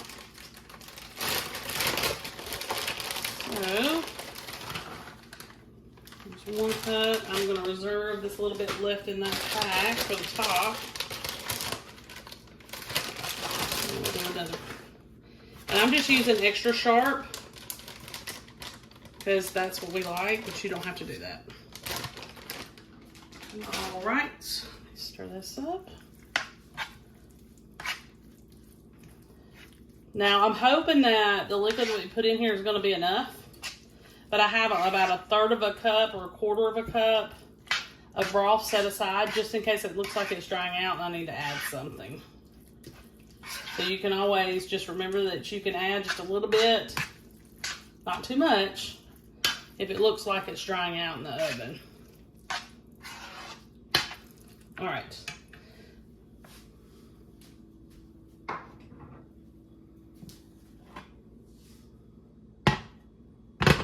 Let me spray this real quick.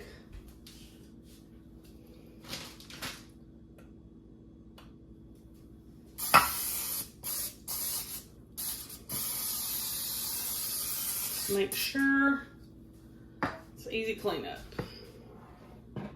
This pan's heavy.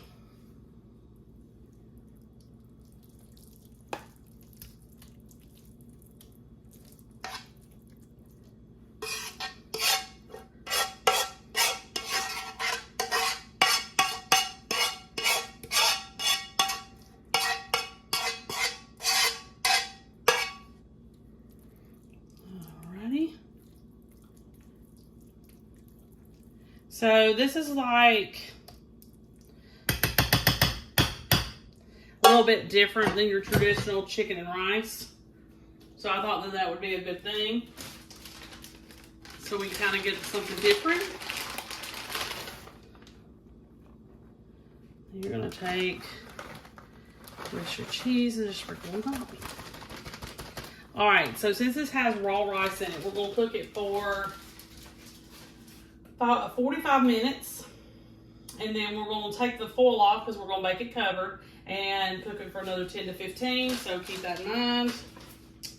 And I'll see you back here in an hour.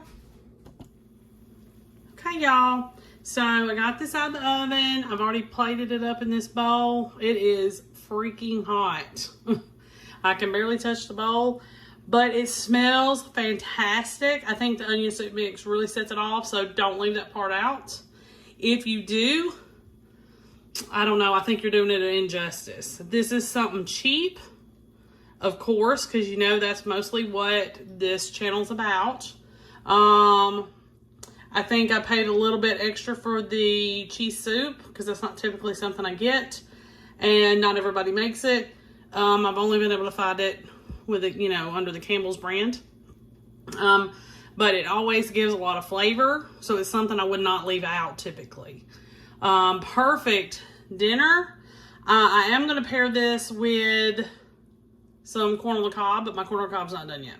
So I decided to go ahead and take it out of the oven, let you see what it looks like, how it turned out, and it did fantastic. You can let it just kind of sit in the hot oven for an extra 15 minutes at the end and let it get a little crispy around the edges, because I know some people like that. But really easy, really simple, smells fantastic. So I think it's going to taste really great. Make sure you like and subscribe. I'll see you next time. Hey y'all, welcome back to my channel. Today we are going to make a crock pot meal, crock pot kielbasa and potatoes. And I need to go ahead and get this started for the day. First thing that you're going to need is a 2-pound bag of hash browns. And I use the square cut type. I'm going to go ahead and add those. And you're going to need 2 packages of kielbasa. Okay, so 2 packages of kielbasa. You could use smoked sausage, and you're going to slice those. Then we're going to add 2 cups of cheddar cheese, shredded, and I'm going to use little pieces of bags that I already have before I open this one pack.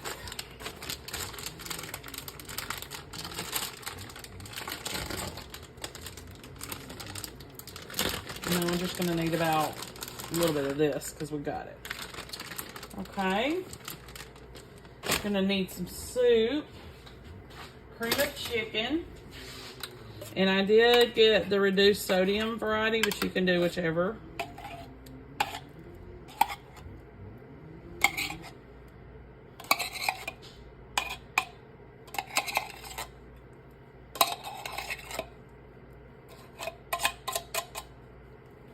Okay.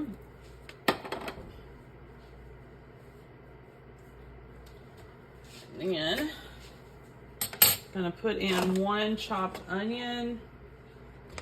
It's supposed to be about a cup, so it's really about a half of an onion. And then I had a little bit that I wanted to get rid of, so we're gonna throw that in there too.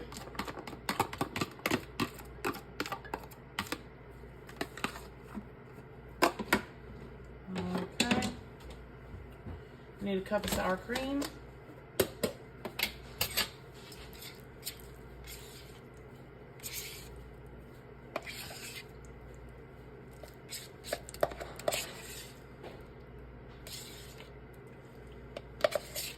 I'm just going to use what's in this container.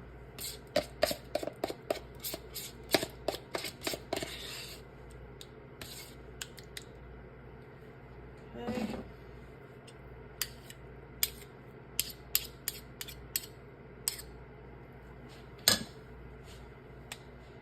And all we have to do now is put in our spices. You're going to need some onion powder. You're going to need about a teaspoon's worth. Teaspoon of garlic powder.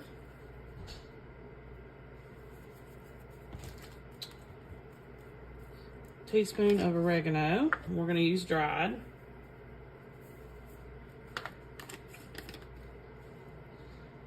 A little bit of paprika.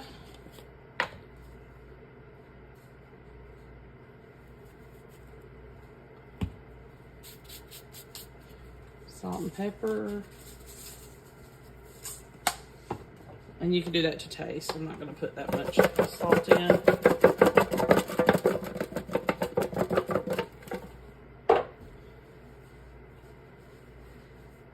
Okay, mix all this together.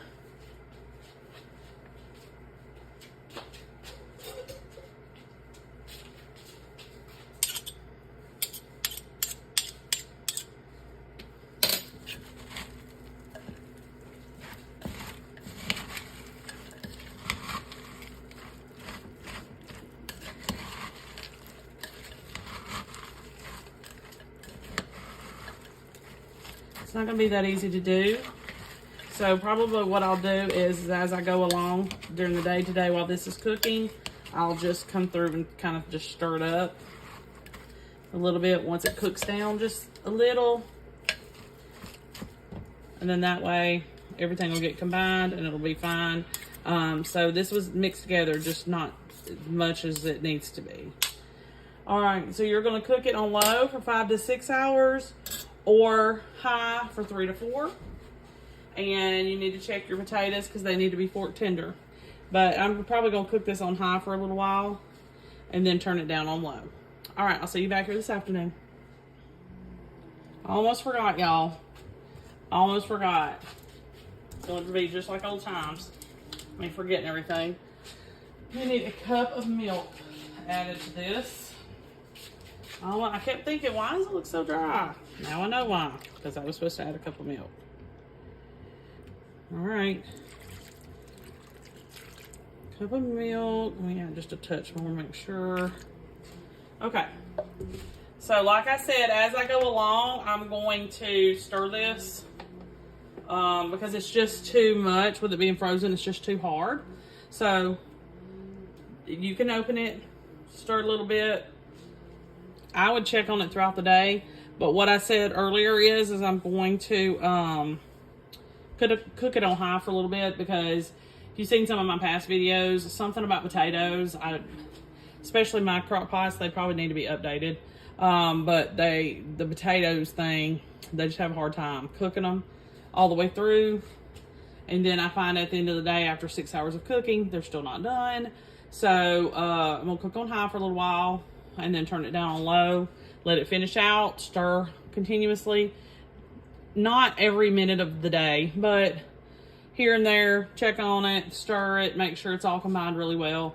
And you should have a hot dinner by today's end.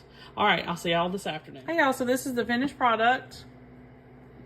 Didn't take long at all. I did cook mine on high for about 3 hours, and then the last hour or two, I just did low. And it still turned out perfect. You do want to check your potatoes and stuff. Make sure that they are tender before you serve. Make sure you like and subscribe. I'll see you next time. Hey y'all, welcome back to my channel.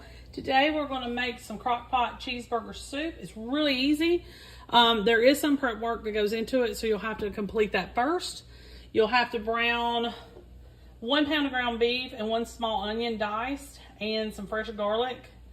And you'll have to do that and drain it before you start. So,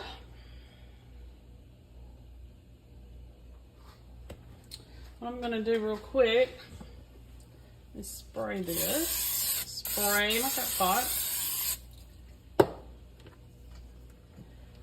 And then put my ground beef in the bottom with my onion. I didn't have any fresh garlic, so I'm gonna add some powdered or garlic powder. So let's put all that in the bottom. Let me find it. There's some. Okay, so sprinkled about a teaspoon or so of garlic powder over the ground beef mixture.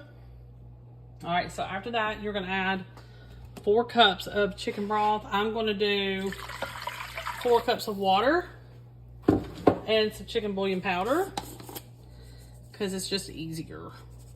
About a teaspoon of chicken bouillon powder. 3 peeled and diced medium russet potatoes, about an inch and a half. in width. And then we're gonna need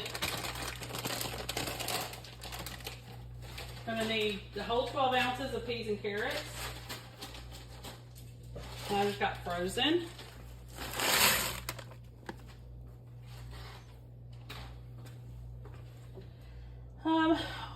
We're gonna also add some pepper. And some cheddar cheese soup. Let me get a scraper for that. Little rubber scraper. Get it out of the can. Okay, we're going to add this soup as soon as I get the can open. And we're going to cook this on low for 7 to 8 hours, or on high 4 to 5. I'm probably going to do high 4 to 5 because I'm a little bit late getting this started. And when we come back, I'm going to add some Velveeta cheese to this and probably a little bit of milk. You can add cream, but I'm gonna try to take it easy on the cream. Okay, 4 to 5 on high, 7 to 8 on low. And I will be back here this afternoon for a follow-up. I forgot to tell y'all, you need to stir all this up and combine it, then cook it. And I would go easy on the salt because of the condensed soup until you can taste it at the end, okay? I'll see you back here in a little while. Okay, y'all, so it's about an hour before serving, and you have to add just a little bit more to this, and then you can go ahead and serve. It'll only take just a little bit of time, and you won't have to do any more cooking. You could probably leave it on warm in the crock pot if you want to. Mine will still stay hot for a while, even with it turned off. And I don't think that you're going to need it to cook any longer. So you can put in about 8 ounces of Velveeta in this. And you don't even have to if you prefer not to. But that is why it's called cheeseburger soup besides the cheddar cheese soup. So I'm going to just stir this around. Let this melt. This is the perfect cheese for this though because it melts extremely easy.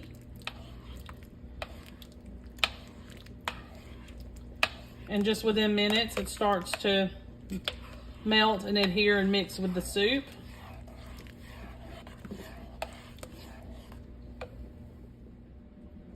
Okay, you're gonna also add a cup of heavy cream. That was half. There's the other part of it, and then that's it. So I'm just gonna continue to stir this so it all combines. And then I have very little cheese left that has not melted. And then that is it.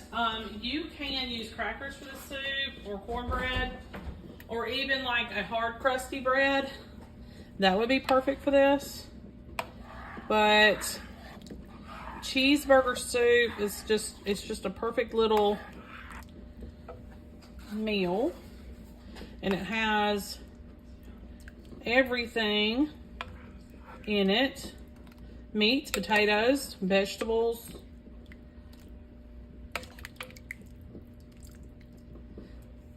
You can also salt and pepper it a little bit to try to give it a little bit more flavor, but I'm just going to leave it like this, and we're going to serve it with some crackers. Make sure you like and subscribe. I'll see you next time.